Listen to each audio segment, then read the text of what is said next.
Hello बच्चों, जैसे कि आपको पता है कि सीबीएसई ने और एनसीईआरटी ने मिलकर एक न्यू सप्लीमेंट्री बुक निकाली हुई है जहां पर कुछ इंपॉर्टेंट टॉपिक्स जो कि नीट के सिलेबस का पार्ट है वो यहां पे कवर किया गया है। तो इस वीडियो के अंदर हम लोग सारी सप्लीमेंट्री तो कवर नहीं करेंगे बिकॉज वो हमारे लिए रिक्वायर्ड नहीं है। अगर हम नीट स्पेसिफिक अगर हम बात करेंगे तो जो नीट में जो टॉपिक्स आपके आने वाले जो उनके सिलेबस में है वो हम लोग इस वीडियो में कंप्लीट कवर करने वाले हैं। तो वीडियो को शुरू करने से पहले मैं बता दूं कि मैं कौन हूं। रिसेंटली एनसीईआरटी में जितने भी चेंजेस हुए थे, चाहे वो एड्रिनल ग्लैंड को लेकर हो जाए, ह्यूमन रिप्रोडक्शन के अंदर हो जाए, जेनेटिक्स के अंदर हो जाए, वो सारे करेक्शंस मैंने ही करवाए थे, कंसेप्चुअल करेक्शंस थे। तो जो मैं आपको इस वीडियो में आज बताने वाला हूं, यहां पर भी सप्लीमेंट्री किताब में भी एक एरर था जो कि मैंने उनको भेज दिया है, जो कि वो करेक्ट करके भेज देंगे। अब वो क्या करेक्शन है उस वीडियो में मैं आपको बता दिया करूंगा जी। सो इस वीडियो के अंदर हम लोग कौन कौन से टॉपिक कवर करने वाले हैं पहले हम लोग उसके बारे में जान लेते हैं। तो सबसे पहले हम लोग यहाँ पर rice genome project, stem cell technology, dengue and chikungunya, Ramsar site, antibiotic and judicious uses, हम लोग यहाँ पे ये जो 5 टॉपिक है बेटा जी वो बहुत अच्छी तरीके से कवर करने वाले हैं। सो वीडियो को एंड तक जरूर से देखिएगा। इसको हो सकता है तो आप 1.25 के स्पीड पे लगा दो जिससे कि आपका टाइम भी बच जाए और मैं properly NCERT line by line तरीके से आपको एक्सप्लेन करने वाला हूं। तो सबसे पहला टॉपिक जो हम लोग शुरू करने जा रहे हैं वो है हमारा डेंगू। अगर आप ये टॉपिक देखेंगे तो ये नीट के सिलेबस का एक्टिव पार्ट है और ये पुरानी एनसीईआरटी न्यू एनसीईआरटी में दिया हुआ नहीं है, तो ये आपको पढ़ना बहुत ही मैंडेटरी है। मैं एनसीईआरटी लाइन बाय लाइन तरीके से आपको इसको एक्सप्लेन करने वाला हूं। सबसे पहले अगर आप देखेंगे तो डेंगू के बारे में यहाँ पे क्या क्या बोला गया है। तो डेंगू वायरस, अब डेंगू वायरस का यहाँ पे क्या है, short form DENV is one of the 5 serotypes is the cause of the dengue fever. अब 5 प्रकार के होते हैं। अब सर ये 5 प्रकार के कौन कौन से हैं, तो ये अगर आप देखोगे डीएनवी, ये 5 प्रकार के हैं आपके, DNV1, DNV2, DNV3, DNV4 और DNV5। ये 5 प्रकार के आपके पास होते हैं डेंगू वायरसेस। ठीक है, अब देखो इसने क्या पूछा है, यहां पे बोला है सीरोटाइप। अब सीरोटाइप्स का मतलब क्या होता है, एक वायरस के अलग अलग फॉर्म को हम लोग कहते हैं सीरोटाइप्स कहते हैं। So different forms of same virus को हम लोग कहते हैं सीरोटाइप। तो जो डेंगू वायरस होता है वो इन 5 में से किसी भी टाइप का आपको अफेक्ट कर सकता है। अब इनमें से फेटल कौन सा होता है इसके बारे में आपको आगे यहां पे एनसीईआरटी कहती है। इट इज अब डेंगू कैसे फैलता है, it's a mosquito borne single positive stranded RNA virus. तो अब देखो यहां पे 3 चीजें बोली गई है।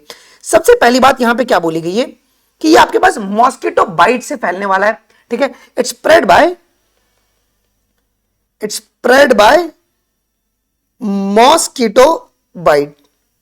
दूसरा, अगर हम बात करेंगे इसका जो जेनेटिक कंपोनेंट है डेंगू वायरस का, वो कैसे आपके पास, तो ये आपके पास सिंगल स्ट्रैंडेड आरएनए वायरस आपका होता है। डेंगू वायरस का जो जेनेटिक अरेंजमेंट है वो सिंगल स्ट्रैंडेड आपके पास आरएनए का होता है, सिंगल स्ट्रैंडेड पॉजिटिव होते हैं ये। आगे, अब ये कौन से फैमिली से बिलोंग करते हैं, फ्लेविरिडी फैमिली से बिलोंग करते हैं, जिसका जीनस कौन सा है, फ्लेवी वायरस इसका जीनस है।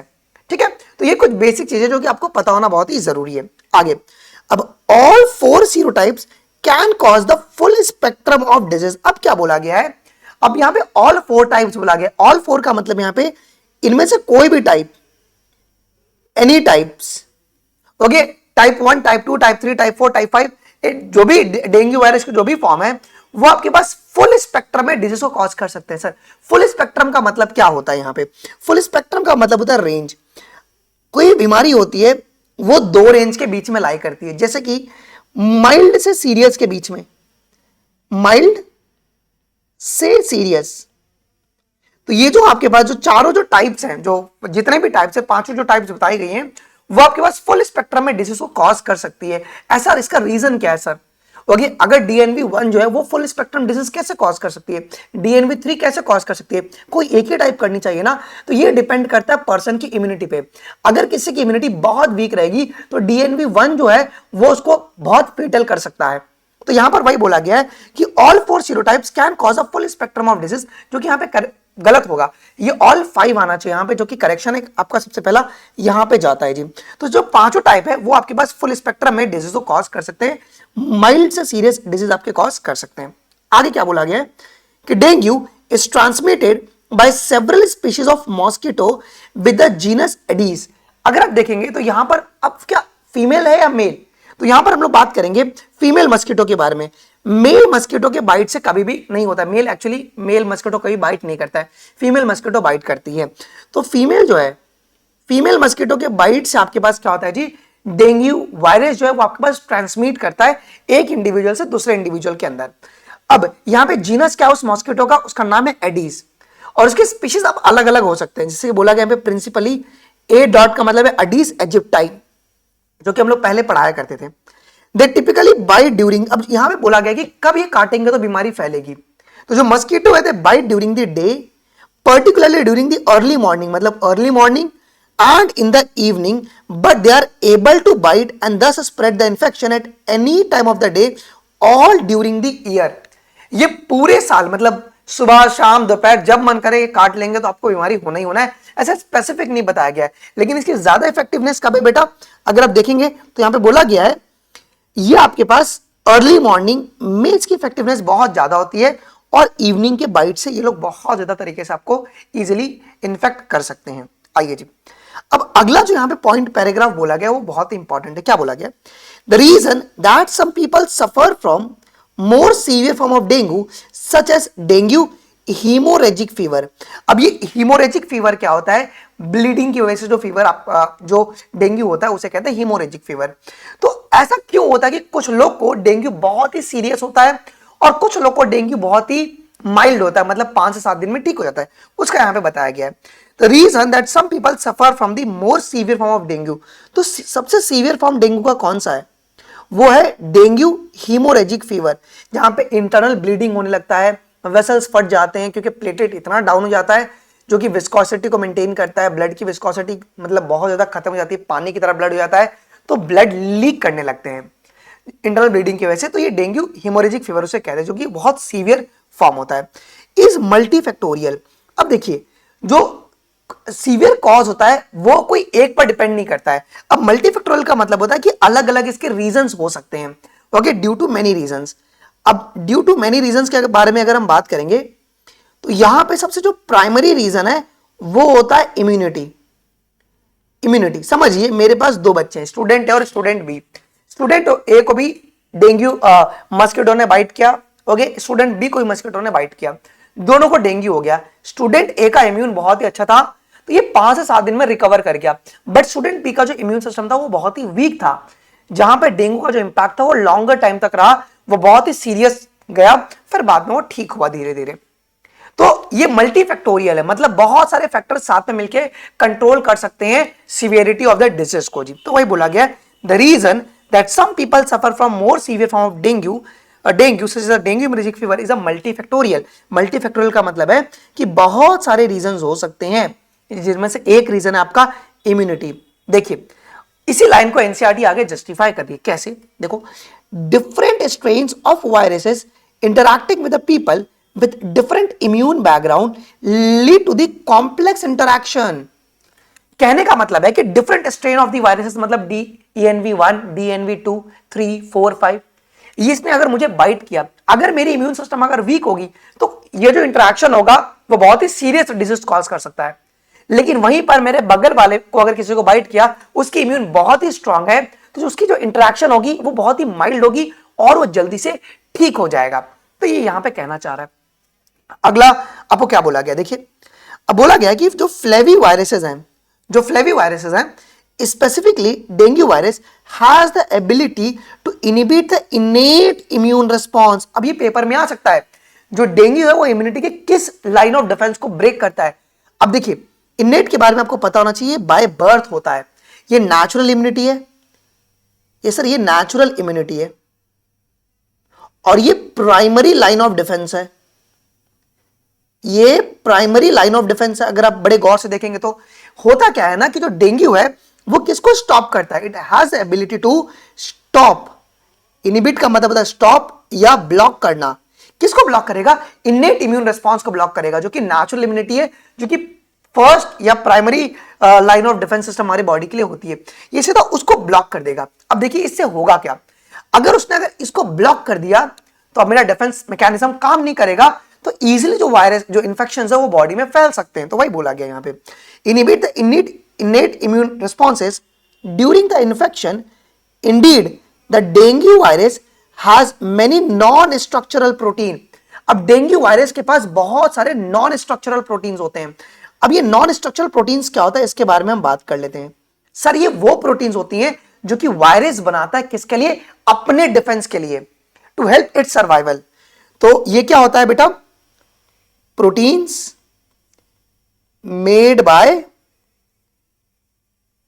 Virus to help it survival. तो ये वायरस की सर्वाइवल में हेल्प करता है। ये किसके सर्वाइवल में हेल्प करेगा, तो ये वायरस के सर्वाइवल में हेल्प करता है। कौन, नॉन स्ट्रक्चरल प्रोटीन। ठीक है, dengue virus has many non structural protein that allow the inhibition of various mediators. अब जो नॉन स्ट्रक्चरल प्रोटीन्स है वो करते क्या है ना, हमारी बॉडी में ह्यूमंस के अंदर होंगे मीडिएटर्स।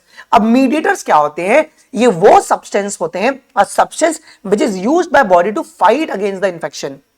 मीडिएटर्स क्या होते हैं, सब्सटेंस, एक सेकंड बच्चा, substance used by body to fight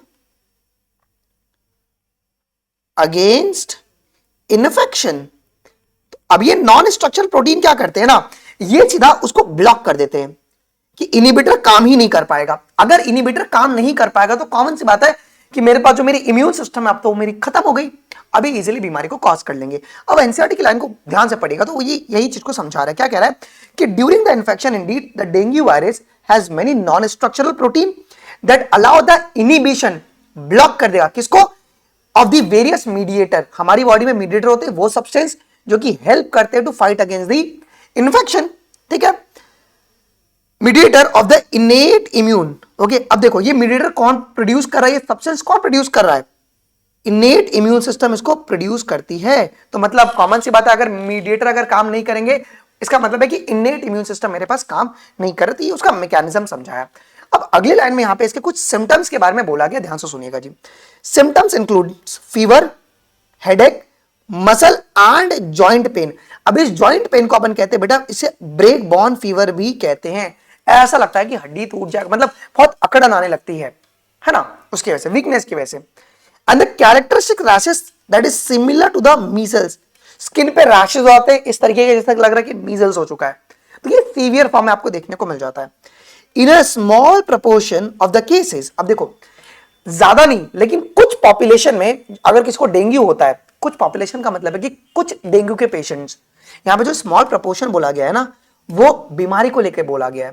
यहाँ पे पॉपुलेशन वर्ड मतलब पूरा वर्ल्ड वाइड नहीं है जी, यही बोला है कि in a small proportion of the cases the disease develop into the life threatening dengue haemorrhagic fever. मतलब कुछ ही लोगों को ये सीवियर फॉर्म ऑफ डेंगू होता है, जिसे अपन कहते हैं डेंगू हीमोरेजिक फीवर कहते हैं जी।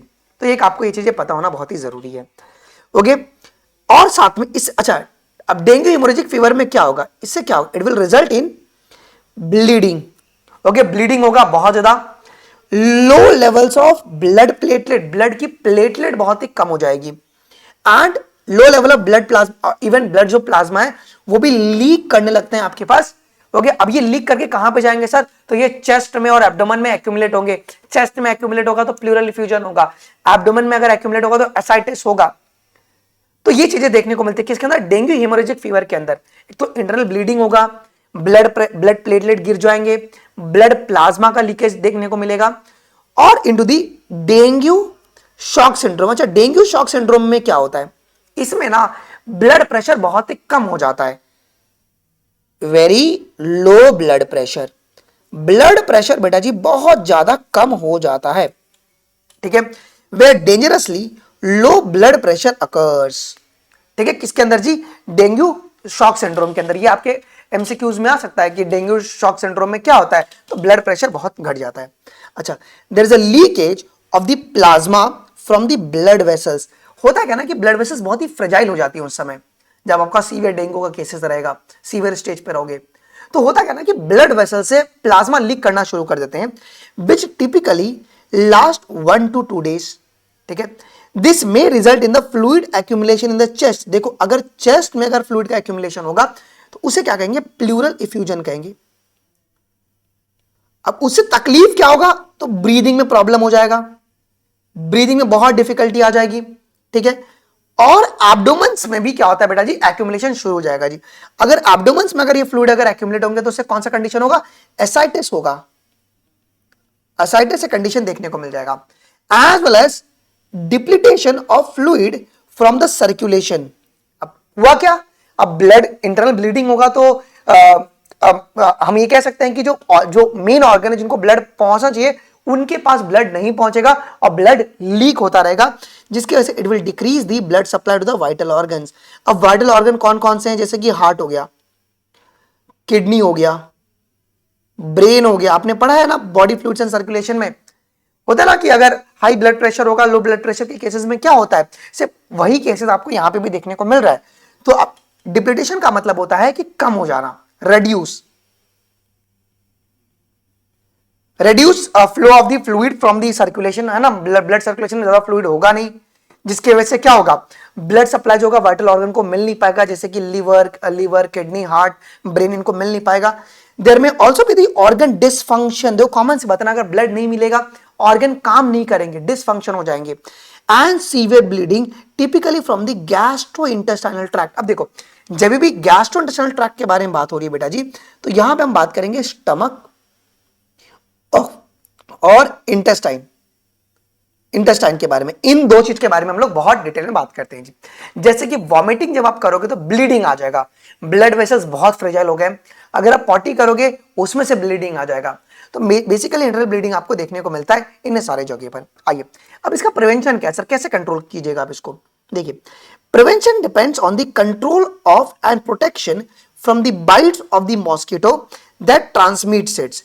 The primary method of controlling Aedes aegypti is by eliminating its habitat. इसका मतलब क्या है बेटा, अगर हमें कंट्रोल करना है, तो अगर हमें डेंगू कंट्रोल करना है तो हमें उसके कैरियर को खत्म करना पड़ेगा, हमें उसके कंट्रोल को अपने हाथ में लेना पड़ेगा।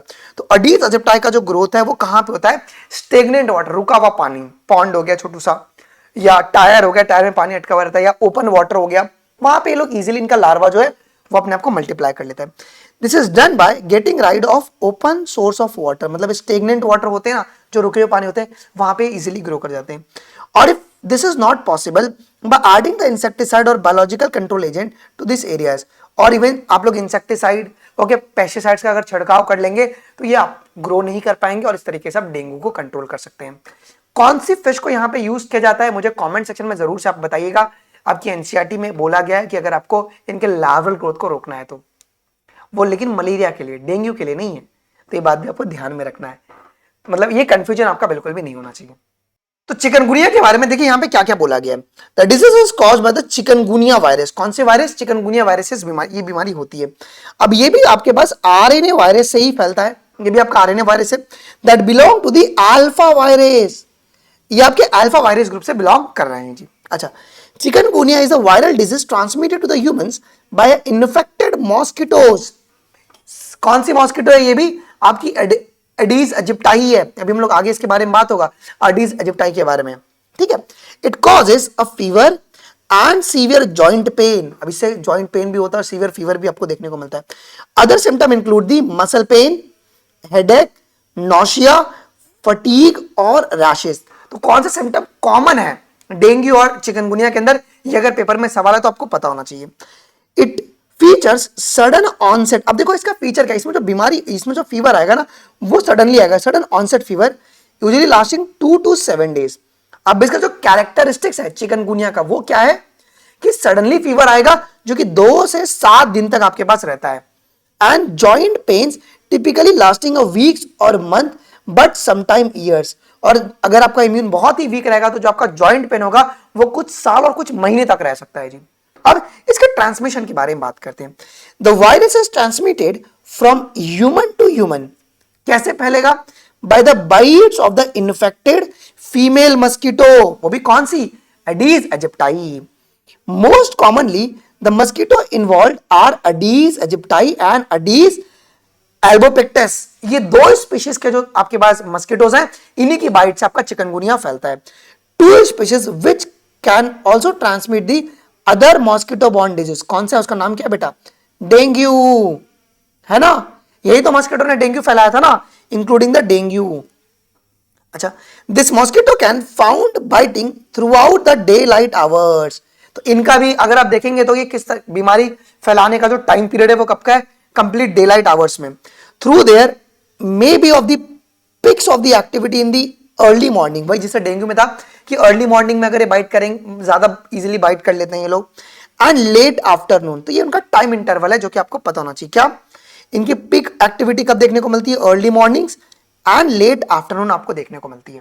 अगला, both species are found biting outdoors. अच्छा, अब देखिए बहुत इंपॉर्टेंट बात बोला गया है। अब बाइटिंग दो प्रकार का होता है, या तो indoor inside the home of the human, या आउटसाइड। तो अडिस इजिप्टाई, या अगर आप एल्बोपिक्टस देखेंगे तो ये जो दोनों स्पीशीज है वो आउटसाइड या आउटडोर्स में इजीली बाइट करते हैं। बट एडीज इजिप्टाई जो है ना, it will also readily feed indoors. ये घर के अंदर भी आपके पास खाली अगर जगह रहेगा, खाली पानी अगर मिलेगा, ये वहां पर भी ग्रो कर जाएंगे। तो अगर पूछा जाए कि कौन सा मस्कीटो जो है वो इंडोर भी अपने आप को ग्रो कर सकता है, तो आपका एडीज इजिप्टाई है। अब इनके प्रिवेंशन एंड कंट्रोल के बारे में बोला गया। Prevention and controls relies heavily on reducing the number of natural and artificial water filled container। देखो, अगर हमें कंट्रोल करना है तो हमें सिर्फ पानी खुला नहीं छोड़ना है, चाहे वो आपके पास नेचुरली वो पानी इकट्ठा हो तो उसको ड्रेनेज से आप हटा दो, या आप आर्टिफिशियली अगर आप पानी को कलेक्ट करते हो तो ये आपको मेक श्योर करना है कि इसको अवॉइड करना है आपको। Container habitat that support the breeding of the mosquito. Okay, this require mobilization of affected communities. ठीक है, और अब इससे होता क्या है ना कि अगर आप जैसे कि अगर आप देखो तो चौल इलाका होते हैं, वहां पे लोग बाल्टी में पानी को या बकेट में पानी को स्टोर करके रख देते हैं। ठीक है, होता क्या है ना कि अब ये उनके लिए ब्रीडिंग ग्राउंड बन गया, आपने 2 दिन तक छोड़ दिया, अब उनके लार्वा ग्रो करेंगे, फास्ट रेप्लिकेट करेंगे, और फिर बाद में वो आपके लिए बहुत ही प्रॉब्लमेटिक बन जाता है। ड्यूरिंग, अच्छा जब आउटब्रेक हो तो तब क्या करना है। अगर समझिए किसी एरिया में चिकनगुनिया आउटब्रेक हो गया, मतलब हर घर में एक जन को चिकनगुनिया, तो तब क्या करना है। During outbreaks insecticides may be sprayed to kill the flying mosquitoes.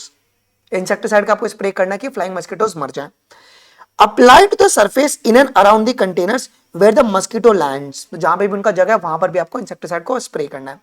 And use to treat the water in container to kill the immature larva. आपको उस पानी का भी ट्रीटमेंट करवाना है, ओके, जिससे कि जो इमेच्योर लार्वा है वो भी खत्म हो जाए। अच्छा, अब प्रोटेक्शन के लिए क्या करना है, कपड़ा कैसा पहनना है उसके बारे में बोला गया। For protection during the outbreak of chikungunya, clothing which minimises skin exposure, मतलब पूरा फुल कपड़ा पहनिए जिससे कि स्किन एक्सपोजर जो है वो ना हो पाए। Okay, to the day biting vectors is advised, है ना, कि दिन में आप फुल कपड़े पहन के रखिए जिससे कि आप उनके पूरा एक्सपोजर में ना आए। ठीक है, ये चिकनगुनिया के बारे में। अब राइस जीनोम के बारे में ज्यादा नहीं बोला गया, ये एक पेज है, फटाफट इसको भी इजीली अपन निपटा देते हैं जी। ठीक है, देखिए राइस जीनोम प्रोजेक्ट अभी हमारे सिलेबस में एक्चुअली में इंक्लूड नहीं किया गया बट ये सीबीएसई का पार्ट है, तो मैं इसको यहाँ पे कवर कर लेता हूँ जी। देखिए राइस जीनोम प्रोजेक्ट जो है, इट इज, जीनोम का मतलब पहले क्या होता है आपको पता होना चाहिए। जीनोम का मतलब है complete set of gene, complete set of gene को हम लोग कहते हैं जीनोम कहते हैं। सो राइस जीनोम प्रोजेक्ट के लिए कौन कौन सी ऑर्गेनाइजेशन इसमें इन्वॉल्व थी उन सभी के बारे में बात करते हैं। तो it's a joint project of National Institute of Aerobiological Science, जिसको अपन एनआईएएस कहते हैं। अब इन्होंने स्टाफ का फुल फॉर्म जो है ना पूरा नहीं दिया है, स्टाफ का फुल फॉर्म है society for techno innovation of agriculture, forestry and fishery. ये सब कंप्लीट फुल फॉर्म है, तो ये आपको ध्यान में रखना है। स्टाफ का फुल फॉर्म क्या है, society for techno innovation of agriculture, forestry and आपके पास फिशरी।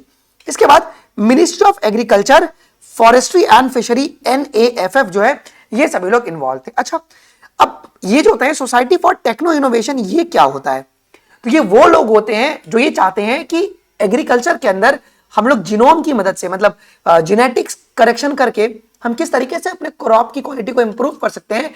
वो जो भी साइंटिस्ट इसके अंडर में काम करते हैं उन्हें कहते हैं society for techno innovation of agriculture, जिससे कि क्रॉप की प्रोडक्टिविटी को बढ़ाया जाए, प्रोटीन्स, विटामिन, या उसको डिजीज रेजिस्टेंस बनाया जाए, है ना, या ड्रॉन प्रूफ बनाया जाए। तो वो सब जगह पर जो लोग काम करते हैं उन्हें अपन कहते हैं सोसाइटी फॉर टेक्नो इनोवेशन जी। ठीक है, आइए जी, तो society for techno innovation of agriculture genome research programme. देखो यहां पे कितना उन्होंने आधा तरीके से तोड़ के ब्रेक किया था, जिसको मैंने यहां पे एक्सप्लेन किया। फिर आप सभी को पता है जैसे कि जो जीन होता है ये ब्लूप्रिंट होता है किसी भी लाइफ का, है ना। जीन के बाद सारा इंफॉर्मेशन है कि उस बंदे के अंदर कौन सी प्रोटीन्स बननी चाहिए, कौन सी प्रोटीन्स बननी चाहिए, कौन सी बीमारी होगी, ओके, अगर किसी में डिलीटेशन होगा, म्यूटेशन होगा, तो वो उससे कौन सी कॉन्सिक्वेंसेस देखने को मिल सकती है, वो पूरा ब्लूप्रिंट कहां पे देखने को मिलता है, आपको जीन में देखने को मिलता है। देखो दो चीज होता है, एक होता है जेनेटिक्स और एक होता है जीनोमिक्स। पहले हम दोनों के बारे में क्लियर कर लेते हैं। जेनेटिक्स का मतलब क्या होता है? जेनेटिक्स का मतलब होता है studying only one gene, studying only one gene. अगर आप एक जीन को स्टडी करेंगे तो उसको आप कहोगे जेनेटिक्स। और जीनोमिक्स का मतलब क्या होता है? जीनोमिक्स का मतलब क्या होता है? अगर आप सारे जीन को एक साथ में स्टडी करोगे उसे कहोगे जीनोमिक्स। तो studying all genes together is called genomics. ठीक है, अब देखो यहां पे क्या बोला गया है, rice has the smallest genome of 430 million base pairs. 430 ये मिलियन बेस पेयर्स है बेटा, मिलियन बेस पेयर्स। ठीक है, अब जीनोमिक्स के बारे में इन्होंने बोला गया है। जीनोमिक्स क्या होता है? It is a study of genetic content of an organism. तो बेटा यहां पे सारे जीन्स को स्टडी कर रहे हैं, सिंगल जीन को, तो यहां पे हम लोग ऑल जीन्स, जितने भी जीन्स है सभी को एक साथ में स्टडी करते हैं जीनोमिक्स के अंदर। जीनोम ऑफ द प्लांट और animal has information about the gene and दस ट्रांसक्राइब्ड द डीएनए, है कि नहीं? आपने अगर पूरा सेंट्रल डॉग्मा पढ़ा होगा, ट्रांसक्रिप्शन में क्या होता है, डीएनए से एमआरएनए बनेगा, फिर एमआरएनए से प्रोटीन बनेगा, तो उसके बारे में यहां पे बात बोली गई है। तो बेसिकली जीनोमिक्स के बारे में बताया गया। अच्छा, फीचर क्या क्या थे इस राइस जीनोम, इन्होंने डिटेल में एक्सप्लेन नहीं किया, बस बेसिक बेसिक बातें बताई है। सो फीचर क्या थी? ये पहला जीनोम क्रॉप था, ये पहला एग्रीकल्चरल जीनोम क्रॉप था विच इज कंप्लीटली सीक्वेंस्ड, मतलब इसको कंप्लीटली डीकोड किया गया था। ये पहला ऐसा क्रॉप मतलब क्रॉप था जिसको कंप्लीटली सीक्वेंस किया गया था। इसका सर फायदा क्या है? इसका क्यों कंप्लीटली इसको इजीली सीक्वेंस कर दिया गया? क्योंकि आपके पास सबसे कम बेस पेयर थे, सिर्फ 430 मिलियन बेस पेयर थे। वहीं पे अगर आप देखेंगे वीट के अंदर तो 17,000 मिलियन बेस पेयर्स हैं, तो वो बहुत ही कॉम्प्लिकेट हो जाएगा। तो इसके लिए इसका एक रीजन है कि इसको कंप्लीटली सीक्वेंस किया गया। दूसरा आपका यहाँ पे आर्बिडोप्सिस जो था, इसका मॉडल प्लांट था, मतलब उसी के सीक्वेंस के बेसिस पे राइस के प्लांट को सीक्वेंस किया गया था। क्या आर्बिडोप्सिस होता है वो राइस प्लांट है? बिल्कुल भी नहीं। ठीक है, तो Arabidopsis is an experiment plant of the rice genome, ये उनका एक्सपेरिमेंट प्लांट था, ये भी आपको पता होना चाहिए। ओके, एक्सपेरिमेंट प्लांट का मतलब क्या होता है जी? लैब टेस्ट प्लांट बोलो या तो उसका अपन मॉडल प्लांट भी कह सकते हैं जी। उसके सीक्वेंस के बेसिस पे इसको डिकोड किया गया था। आगे देखिए, rice is taken as experiment crop, क्यों? अब इसका भी आपको पता होना चाहिए जानकारी, बिकॉज एक ग्रास की फैमिली से बिलोंग करता है। अगर हमने इसको डिकोड कर लिया, हमारे लिए वीट बहुत इजीली डिकोड हो सकता है, मेज बहुत इजीली डिकोड हो सकता है, इसके लिए हमने इसको चूज किया जी। It has a smaller genome. अब देखो 430 मिलियन बेस पेयर्स हैं, तो इजीली इसको आप लोग स्टडी कर सकते हो, easy to study, easy to study. Diversity बहुत ज्यादा है, मतलब क्या? बहुत सारी वेराइटीज अवेलेबल है, मेनी वेराइटी इज अवेलेबल, तो ये सब इसका फायदा है जी। It has a colinearity with the wheat, barley and maize. Colinearity का मतलब क्या है जी? Similar gene arrangement, similar gene arrangement देखने को मिलता है,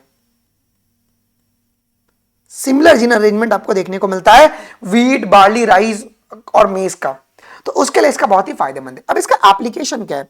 देखिए, large varieties and number of rice mutant have been developed artificially. देखिए, अगर आपने इसको डिकोड कर लिया तो it is very easy for scientist कि एक राइस के बहुत सारे म्यूटेंट वेराइटी बना दे। So mutant rice variety, mutant rice variety easily आप बना सकते हो जी। It help in enhancing the molecular product. Sir इसका मतलब क्या होता है?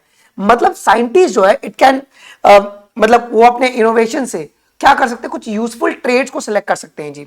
साइंटिस्ट कैन इंक्लूड, मैं इसको यहां पे लिखाता हूं, scientist can include useful trades.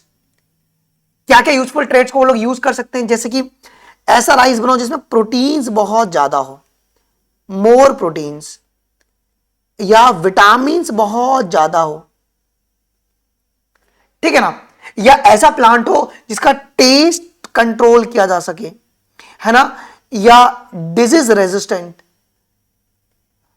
तो हम लोग क्या कर सकते हैं, मतलब मॉलिक्यूलर प्रोडक्ट को कंट्रोल कर सकते हैं, ये इसका फायदा है। दूसरा क्या, राइस जीनोमिक, अच्छा सबसे बड़ी बात क्या ना कि जो इसका जो सीक्वेंस है ना वो सबके लिए ओपन सोर्स रखा गया है, मतलब कोई भी साइंटिस्ट इसको स्टडी करके सीक्वेंसिंग कर सकता है। देखो, rice genomic is an international open access committee to serve rice genome research, कि राइस के ऊपर किसी को रिसर्च करना होगा तो इस सीक्वेंस की मदद से वो कर सकते हैं जी। ठीक है, ये हो गई बेटा राइस जीनोम प्रोजेक्ट के बारे में। अच्छा, ये टॉपिक मैं यहां पे कवर करा दे रहा हूं बेटा।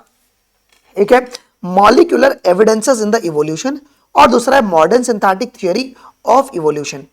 ये आपके सिलेबस का पार्ट है और ये आपका इंपॉर्टेंट है, तो उसके लिए मैं कवर करा देता हूं। देखिए, similarity of organism at the molecular level, molecular level का मतलब होता है डीएनए या आरएनए लेवल पर, इंडिकेट्स अ फाइलोजेनेटिक रिलेशनशिप। मतलब अगर हम किसी भी ऑर्गेनिज्म को मॉलिक्यूलर लेवल पे स्टडी करेंगे, समझिए दो ऑर्गेनिज्म को अगर हम मॉलिक्यूलर लेवल पे स्टडी करेंगे, मतलब ह्यूमंस को और चिंपैंजी को, तो हमें समझ में आएगा कि भैया हम तो कॉमन एंसेस्टर से आए हुए हैं। फाइलोजेनेटिक रिलेशनशिप क्या होता है, इवोल्यूशनरी रिलेशनशिप, इवोल्यूशनरी रिलेशनशिप। ठीक है, तो आपके यहाँ पे एनसीईआरटी क्या कह रही है कि similarity of organism at the molecular level, मतलब अगर आप डीएनए और आरएनए लेवल पर अगर आप स्टडी करोगे चीजों को, तो ये हमें फाइलोजेनेटिक रिलेशनशिप को बहुत प्रॉपर्ली समझाती है। देखो इसका एग्जांपल किस तरीके से दिया गया है, the degree of similarity is in the base sequence in their nucleic acid and amino acid sequence in their proteins are indicated। मतलब जब ह्यूमंस और चिंपैंजी के डीएनए को लिया गया तो उनमें 98% सिमिलैरिटीज देखने को मिला। 98% मतलब जो प्रोटीन हमारे अंदर कोड कर रहा है वही प्रोटीन उनके अंदर भी वही जेनेटिक कोड उनके लिए कोड कर रहा है उस प्रोटीन के लिए, तो 98% सिमिलैरिटीज आपको देखने को मिला। तो यहां पे एनसीईआरटी आपकी वही कह रही क्या, डिग्री ऑफ, अभी जो डिग्री ऑफ सिमिलैरिटी है वो कहां पे देखने को मिल रहा है, वो बेस सीक्वेंस में देखने को मिल रहा है। और अगर आपको पता होगा कि जो एटीजीसी का सीक्वेंस जिस हिसाब से हमारे अंदर अरेंज है, सेम वही सीक्वेंस चिंपैंजी के अरेंज के अंदर भी अरेंज्ड है, और वही सीक्वेंस है, वही प्रोटीन बन रहे हैं उनके अंदर भी और हमारे अंदर भी। तो ये आपका फाइलोजेनेटिक रिलेशनशिप को समझाता है जी। देखो इन्होंने एग्जांपल भी दिया यहां पे क्या, कि human DNA differs in only 1.8% of its base pair from the chimpanzee DNA। सिर्फ 1.8% अपन डिफर करते हैं, and there is a no difference between the two in the amino acid sequence for the protein cytochrome C। अब ये cytochrome C के बारे में समझना पड़ेगा। अब सर साइटोक्रोम सी के जो प्रोटीन बनाने के लिए जो कोड हमारे अंदर है, एग्जैक्टली वही कोड चिंपैंजीज के अंदर भी है।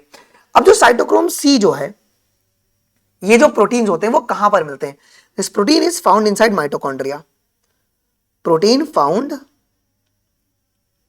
Inside mitochondria. सर क्या काम है इसका, इसका काम क्या है, तो सर ये सेलुलर रेस्पिरेशन में हेल्प करता है, it helps in cellular respiration. तो ये सेलुलर रेस्पिरेशन में हेल्प करता है। अब देखो अगर सेलुलर रेस्पिरेशन की मैकेनिज्म अगर मशीनरी अगर दोनों में अलग होती तो बहुत प्रॉब्लम हो जाता ना। तो देखिए भगवान ने कितने प्रॉपर तरीके से स्ट्रक्चर किया गया है कि जो साइटोक्रोम सी का जो कोड है वो सेम है हमारे अंदर भी और चिंपैंजीज के अंदर भी।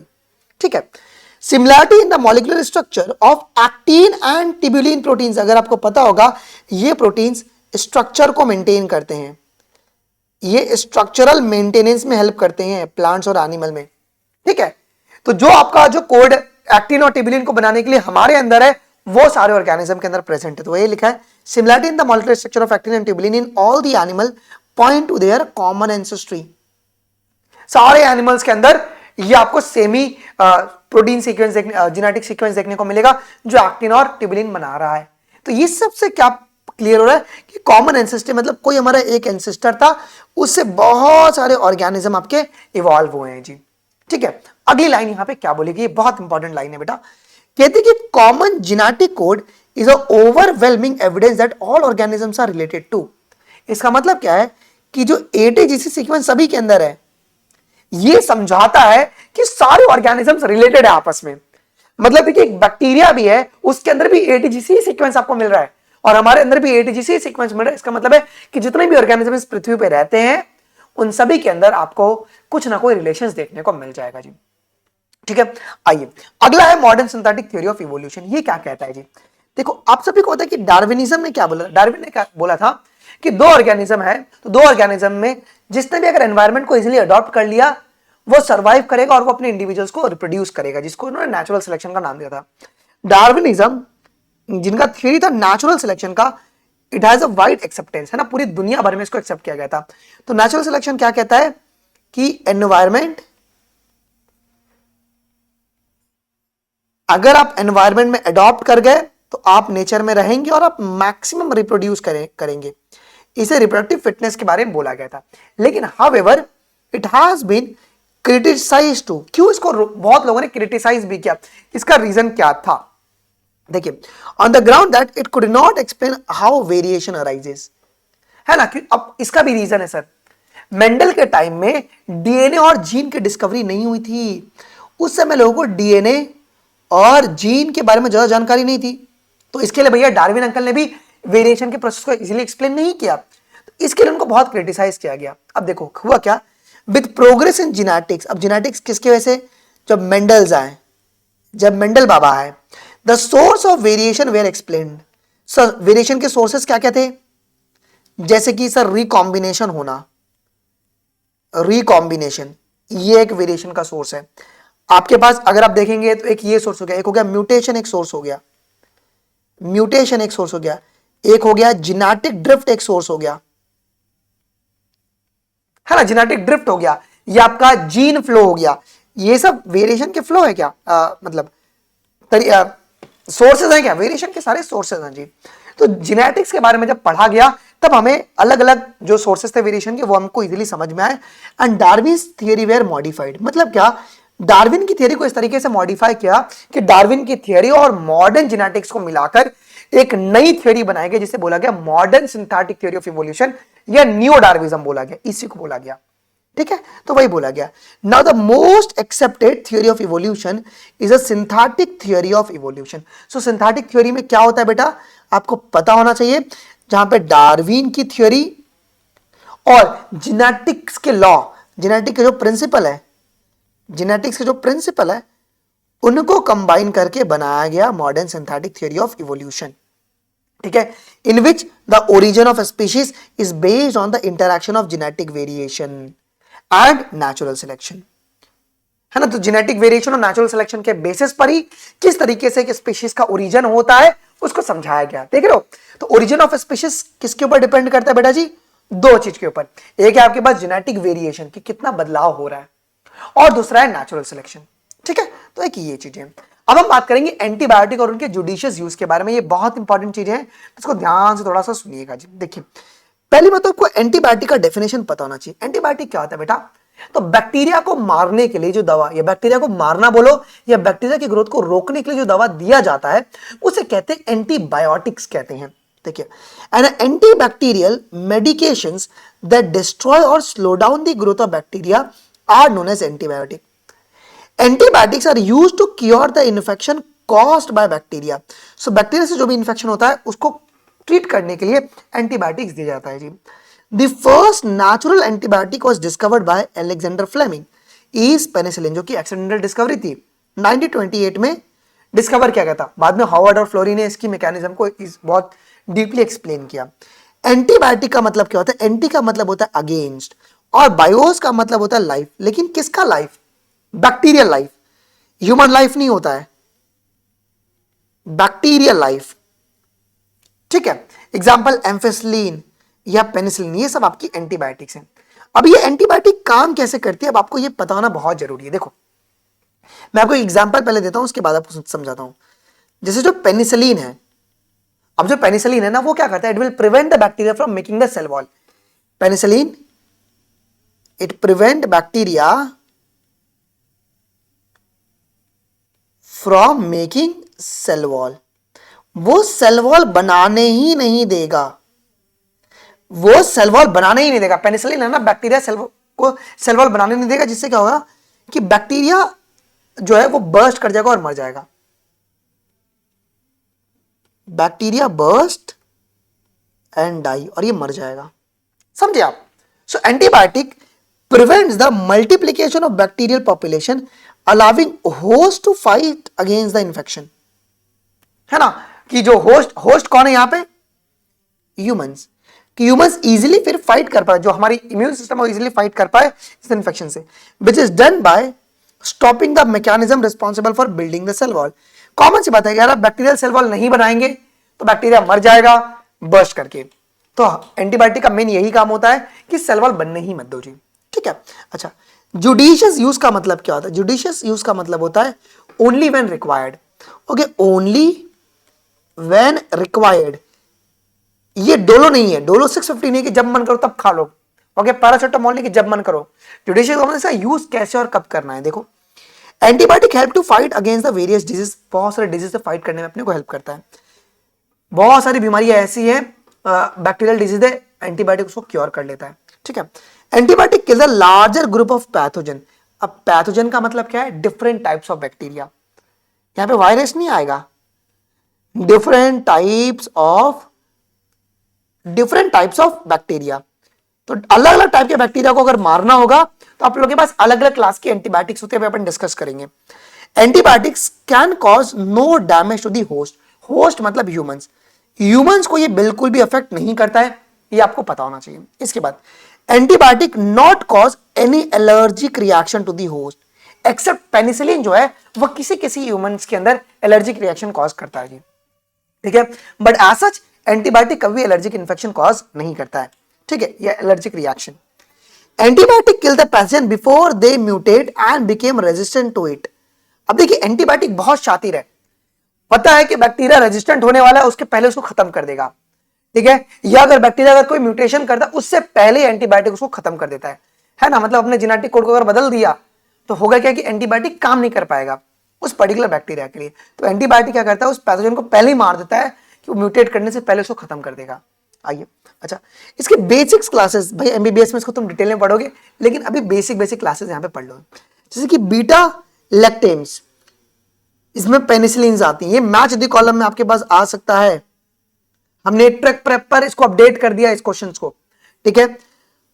अमीनो ग्लाइकोसाइड्स जिनमें जेंटामाइसिन आता है, आपने बड़ा जेंटामाइसिन का नाम सुना होगा, ओके। क्यूनोलोज जिसमें सिप्रोफ्लॉक्सिन आता है, ठीक है, या सल्फेनोमाइड जिसमें सल्फामेट ऑक्साजोल आते हैं, ठीक है। ये आपके एंटीबायोटिक्स हैं। दिस ये जो ब्रैकेट्स में दिए गए हैं वो सारे सारे एंटीबायोटिक्स हैं।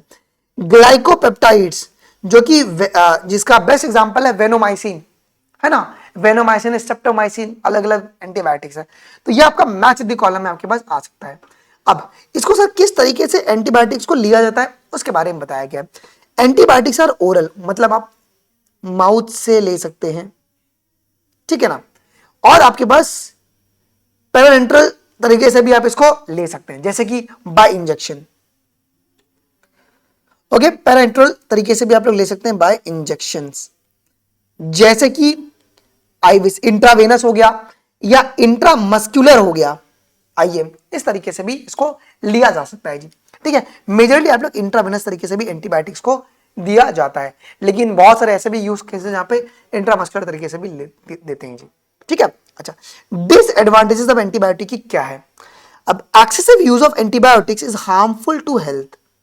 अभी अगर तुम ज्यादा खाओगे तो कॉमन सी बात है, अब होगा क्या ना, हमारे बॉडी में बहुत सारे बैक्टीरिया जिसको अपन गुड बैक्टीरिया कहते हैं, ज्यादा खाओगे वो मर जाएंगे, दिक्कत हो जाएगा ना, तो वो हमारे लिए बहुत ही हार्मफुल है। They do not work against viruses. Common cold हुआ, गए मेडिकल शॉप पे, भैया सर्दी हो गया है, भैया ने उठाया एजिथ्रोमाइसिन एजेक्स 200 250 एजेक्स 500 दे दिया। अरे भैया एजिथ्रोमाइसिन है, वो एंटीबायोटिक है, वो क्या करेगा कॉमन कोल्ड के लिए, वायरस को कभी नहीं मारता एंटीबायोटिक्स, तो ये आपको पता होना चाहिए, वायरस के अगेंस्ट कभी काम नहीं करता है।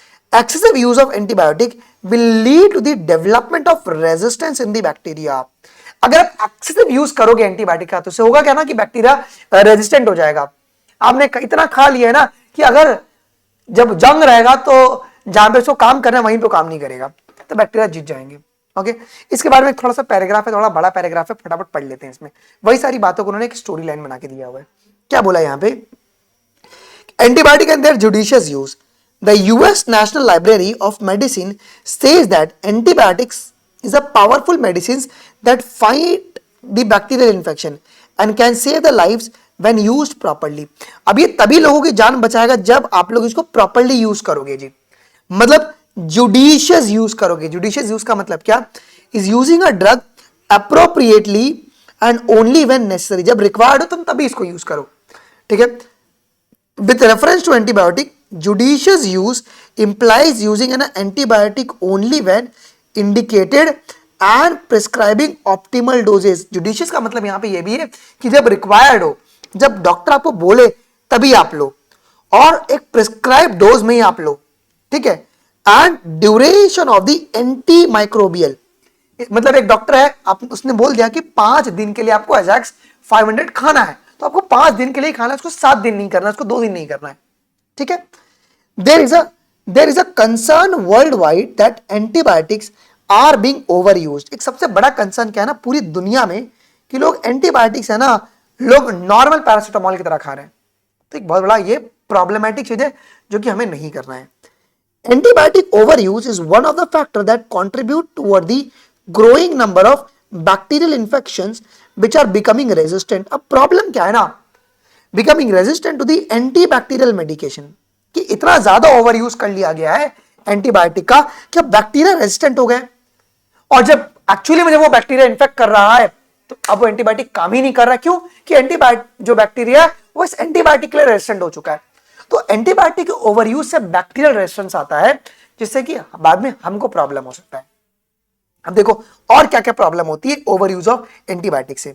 देखिए, the development of resistance to medically important drugs, देख रहे हो मेडिकली इंपॉर्टेंट, जैसे टीबी के जो ड्रग्स होते हैं वो रेजिस्टेंट हो जाते हैं, समझ रहे हैं, जो टीबी के बैक्टीरियाज हैं वो टीबी के ड्रग्स के लिए रेजिस्टेंट हो जाते हैं बहुत फास्ट तरीके से। And the resulting the loss of their effectiveness okay pose the serious public health threat.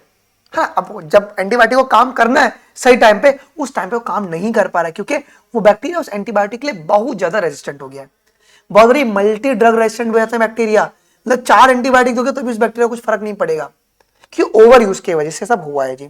अच्छा, अब ये सर क्या मैं अगर खाऊंगा तो क्या कोई और को अगर बीमारी होगा तो क्या उसके लिए भी रेजिस्टेंट होगा? किस तरीके से होगा उसके बारे में यहाँ पे समझाया गया। क्या बोला गया देखो, misuse and over use of anti microbial drugs allow resistant bacteria. अब जो रेजिस्टेंट बैक्टीरिया था उसको कहते हैं ना हार्ड टू किल या बैड बग्स कहते हैं। होता क्या है कि आपको एक बैक्टीरियल इन्फेक्शन हो गया है, अब लेकिन वो बैक्टीरिया उस एंटीबायोटिक के लिए रेजिस्टेंट हो चुका है, आप खाए जा रहे हो, वो तो नहीं मर रहे, लेकिन जो अच्छे बैक्टीरिया वो मर जा रहे हैं, वही बोला गया क्या, ठीक है। It allow the resistant bacteria to increase in number, तो जो रेजिस्टेंट बैक्टीरिया उसको तो फर्क नहीं पड़ रहा है, तो वो तो अपने नंबर को बढ़ाएगा faster than the susceptible bacteria. अब जो इजी टू किल बैक्टीरिया, जो गुड बैक्टीरिया वो मर जा रहे हैं, ठीक है। And can transfer through the food chain to humans. देख रहे हो, अब फूड चेन टू ह्यूमन कैसे, फॉर एग्जांपल आप कोई चिकन खाते हो, अब पोल्ट्री में उस क्या किया गया है कि जो चिक थी उसको इतना ज्यादा एंटीबायोटिक दिया है कि वो रेजिस्टेंट हो गया उसका बैक्टीरिया। अब उसके अंदर वो बैक्टीरिया था, वो उसके थ्रू आपके खाने में आया और वो पूरा वो फूड साइकिल में आ चुका है। इस तरीके से बैक्टीरिया बिकम्स रेजिस्टेंट और हमारे लाइफ में आ जाते हैं, ठीक है।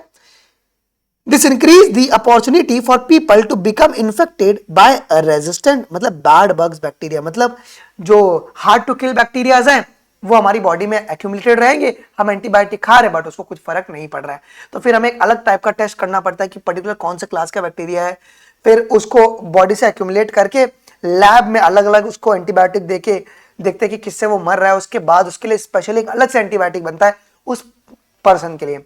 ऐसे बहुत सारे केसेस में देखने को मिला है जी। देखो, common form of antibiotic misuse include the self prescription, खुद से जाके ले रहे हैं जी, ठीक है। ये excessive use of okay prophylactic antibiotics. Okay, prophylactic antibiotics क्या होता है, जो कि ट्रैवलर्स लेते हैं, हुआ नहीं है तो भी खा लिया कि चलो यार ले लेते हैं अगर हुआ तो क्या, ठीक है। तो उसके लिए वो लोग क्या करते हैं, प्रोफिलैक्टिक एंटीबायोटिक्स जो ट्रैवलर्स रहते हैं वो ले लेते हैं। And failure of medical professionals to prescribe the correct doses, बहुत बड़े डॉक्टर भी करेक्ट डोजेस प्रिस्क्राइब नहीं करते हैं of antibiotic on the basis of the patient weight. देखो, एंटीबायोटिक जब भी प्रिस्क्राइब किया जाता है, पेशेंट की वेट, उसकी प्रायर हिस्ट्री, क्या उसको कभी कोई बीमारी थी क्या, ठीक है, and failure to take the entire prescribed course of antibiotic. अब देखो, सबसे बड़ा कंसर्न है, डॉक्टर ने क्या बोला, आपको बहुत तबियत खराब हुआ था, आप गए डॉक्टर के पास, ठीक है, आपको टाइफाइड हो गया था, आप गए डॉक्टर के पास, उसने आपको दवा लिख के दिया, 2 दिन में आपको ठीक लगा, आप दवा बंद कर दिए।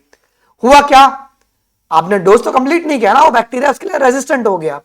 अभी तो ठीक हो गया, लेकिन लॉन्ग टर्म के लिए प्रॉब्लम हो गया। देखो, या अगर आप इनकरेक्ट डोजेस लोगे एंड एडमिनिस्ट्रेशन और failure to rest for the sufficient recovery, okay, इससे आपको प्रॉब्लम हो सकता है। Inappropriate antibiotic treatment, for example either prescription to treat the viral infection common cold.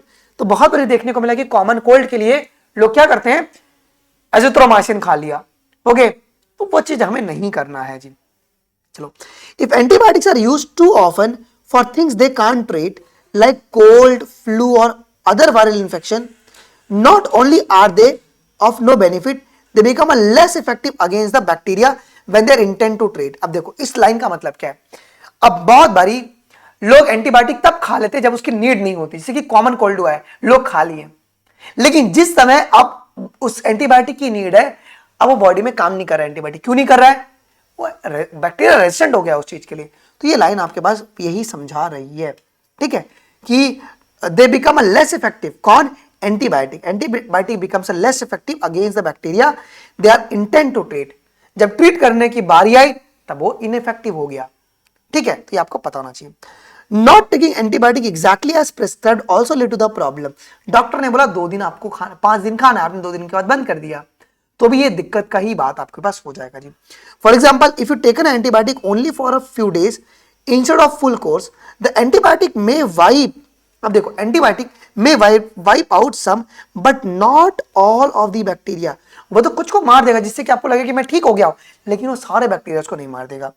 Okay, the surviving bacteria becomes more resistant. अब वही natural selection वाला game आ गया, जो बैक्टीरिया बच गया वो अब रेजिस्टेंट हो चुका ना, ठीक है, and can spread to the other people. When bacteria become resistant to the first line treatment, the risk of complication and death is increased। भाई क्या कि बैक्टीरिया ग्रो करेगा और कोई सीवियर बीमारी कॉज करेगा, जो कि आगे आपके लिए बहुत ही खतरनाक बीमारी हो सकता है, ठीक है। Other consequences are increase cost associated with the prolonged illnesses, including the expenses for the additional test, treatment and hospitalization। अब मैंने आपको बताया ना, समझिए आपने बॉडी में आपके बैक्टीरिया रेजिस्टेंट हो गया, एंटीबायोटिक रेजिस्टेंट हो चुका है, अब वो कोई भी एंटीबायोटिक काम नहीं कर रहा है, अब आपको हॉस्पिटल में ज्यादा एडमिट रहना पड़ेगा, हॉस्पिटल का बिल अलग आएगा, उसके लिए अलग से ट्रीटमेंट, आपके लिए एक रेडीमेड ट्रीटमेंट बनाया जाएगा, which will cost you ultimately. तो यही बोला गया कि जो भी डोजेस दिया गया है उसको ठीक तरीके से लेना है जी। Factors that contribute to the antibiotic overuse include the lack of education. लोगों को पता नहीं होता है एंटीबायोटिक के बारे में, तो लैक ऑफ एजुकेशन की वजह से भी लोग ओवर यूज करते हैं। Lack of education and patient expectation, patient को लगता है ज्यादा खा लेंगे तो कभी बीमारी नहीं होगा, दिक्कत की बात है। Multifaceted interventions are needed to reduce the unnecessary antibiotic. Okay, multifaceted intervention का मतलब है अलग अलग तरीके से लोगों को जागरूक कराना है कि एंटीबायोटिक का ओवरयूज या मिसयूज मत कीजिए, ठीक है, जैसे कि peer education, friends and family, feedback on doctors, okay, use of antibiotic can promote the behaviour changes. Educational intervention for the public should include a public relation campaign with simple message। उनको समझाओ कि antibiotic कैसे काम करता है और आपकी जिंदगी को कैसे अफेक्ट कर सकता है। क्लिनिक बेस्ड पेशेंट एजुकेशन, की डॉक्टर क्लिनिक में समझाना चाहिए पेशेंट को कि क्या करना है क्या नहीं करना है। And community outreach activities, educational messages should be directed on the following themes. अब क्या क्या थीम्स बोला गया, education regarding the common diseases and the roles of antibiotic, कि कौन सी बीमारी के लिए एंटीबायोटिक लेना चाहिए, किसके लिए नहीं लेना चाहिए। अगर आपको टाइफाइड हुआ है तो आपको लेना चाहिए, कॉमन कोल्ड हुआ है तो उसके लिए एंटीबायोटिक नहीं लेना चाहिए। Education to promote the adherence to the prescribe treatment, कि लोगों को बोला जाए कि जो डॉक्टर प्रिस्क्राइब करे वही दवा लिया जाए, कि कोई और दवा कहीं से भी ना उठा लिया जाए। Effort to increase the awareness of antibiotic resistance and its impact on individual and society। हमें अवेयरनेस बताना है कि अगर एंटीबायोटिक रेजिस्टेंस अगर होता है तो उसे एक पर्टिकुलर इंडिविजुअल और सोसाइटी पे क्या इंपैक्ट पड़ सकता है वो हमें समझाना पड़ेगा। सो आइए अब हम बात करेंगे स्टेम सेल टेक्नोलॉजी के बारे में, जो कि एक बहुत इंपॉर्टेंट है और ये आपके एग्जाम पॉइंट ऑफ व्यू से भी इंपॉर्टेंट है। पहले ये समझते हैं कि स्टेम सेल्स क्या होते हैं जी। ये वो सेल्स हैं जिनके पास एबिलिटी है सेल्फ रिन्यूअल की, मतलब क्या, वो बहुत सारे स्टेम सेल को बना सकते हैं। स्टेम सेल्स क्या होती है, देखो a cell which has ability of self renewal, मतलब to divide and differentiate into any kind of, okay, any kind of tissue और सेल, है ना, वो किसी प्रकार का भी, मतलब वो डिवाइड भी करेगा और वो डिफरेंशिएट हो सकता है किसी भी टिश्यूज में या किसी भी सेल में।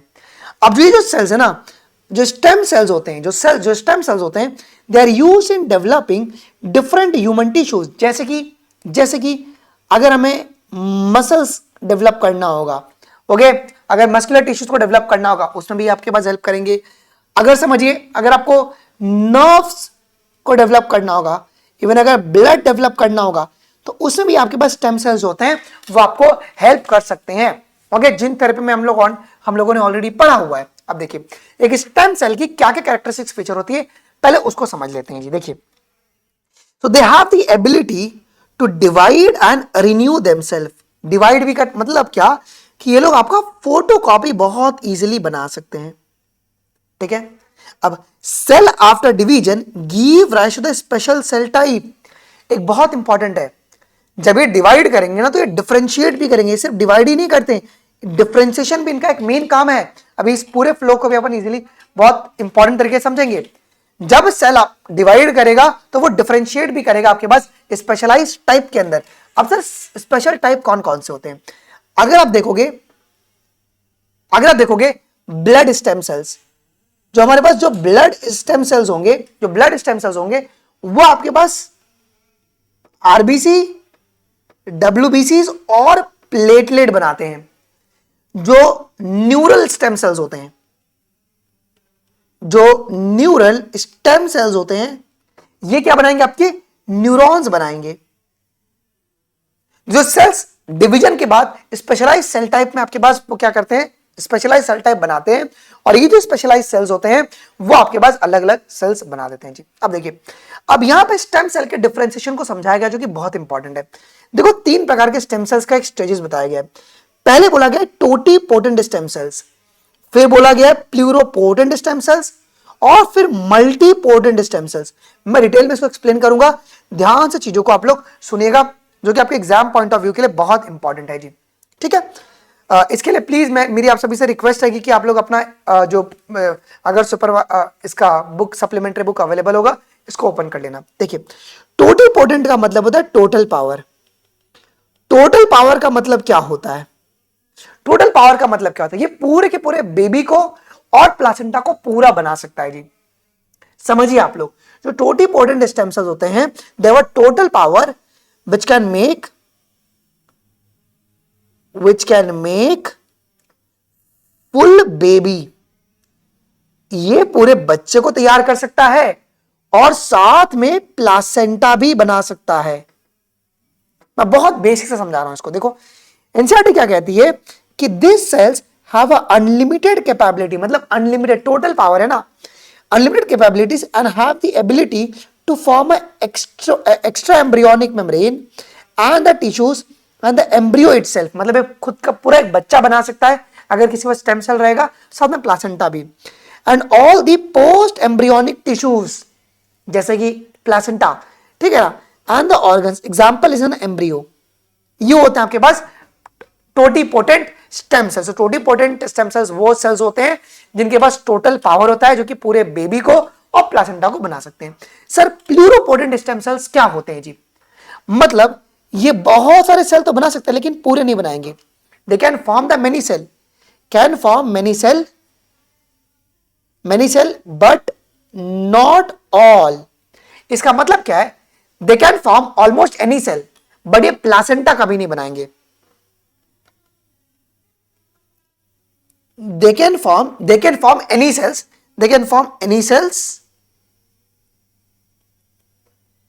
except placenta, ये प्लासेंटा कभी नहीं बना सकते हैं। लेकिन टोटीपोटेंट जो है वो प्लासेंटा बना सकता है, लेकिन जो प्लूरोपोटेंट होते हैं वो प्लासेंटा नहीं बना सकते हैं। ये आपको पता होना बहुत ही जरूरी है। This cells are capable of giving rise to the most but not all tissues of the organism. An example is the inner cell mass. अब डिटेल में आपको इनर सेल मास के बारे में यहां पे समझाऊंगा, टेंशन ना लो जी। तो इसका बेस्ट एग्जांपल क्या, इनर सेल मास। तो इनर सेल मास जो है ना, ये प्लूरोपोटेंट सेल्स हैं। Okay, inner cell mass pluripotent cells हैं। ठीक है, अब एक लाइन को अपन डिटेल में एक्सप्लेन आगे समझेंगे। आगे समझिए, मल्टीपोटेंट स्टेम सेल्स क्या होते हैं।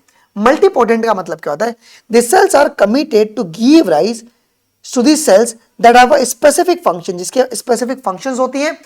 ओके, ये उन्हीं सेल्स को आपके पास डेवलप करते हैं जी, कौन, मल्टीपोटेंट स्टेम सेल्स। जैसे फॉर एग्जांपल जो मेरा ब्लड स्टेम सेल्स है, जो ब्लड स्टेम सेल्स है वो क्या करेगा आपका, वो आपका आरबीसीज, डब्ल्यूबीसीज और प्लेटलेट बनाएगा। ठीक है, अगर अगर आपसे पूछे कि वो स्टेम सेल का नाम बताइए जो कि स्पेसिफिक फंक्शन वाले सेल्स को ही डेवलप करे, तो वो है तुम्हारा मल्टीपोटेंट स्टेम सेल्स। तो एक्चुअली में जो टोटीपोटेंट स्टेम सेल्स होता है ना, ये उनका पूरा हिस्ट्री होता है जी। अच्छा, अब अलग अलग प्रकार के आपके पास यहाँ पे स्टेम सेल्स के बारे में यहाँ पे समझाया गया है। ओके, तो सर इनमें और उनमें क्या अंतर है बताता हूं मैं, टेंशन बिल्कुल ही मत लीजिए। तो पहला आपका एम्ब्रियोनिक स्टेम सेल्स। तो जो एम्ब्रियोनिक स्टेम सेल्स होता है ना, ये आपका होता है प्लूरोपोटेंट, ये प्लूरोपोटेंट स्टेम सेल्स होते हैं। इसका मतलब है सर सारे सेल्स बना देंगे, प्लासेंटा को नहीं बना पाएंगे।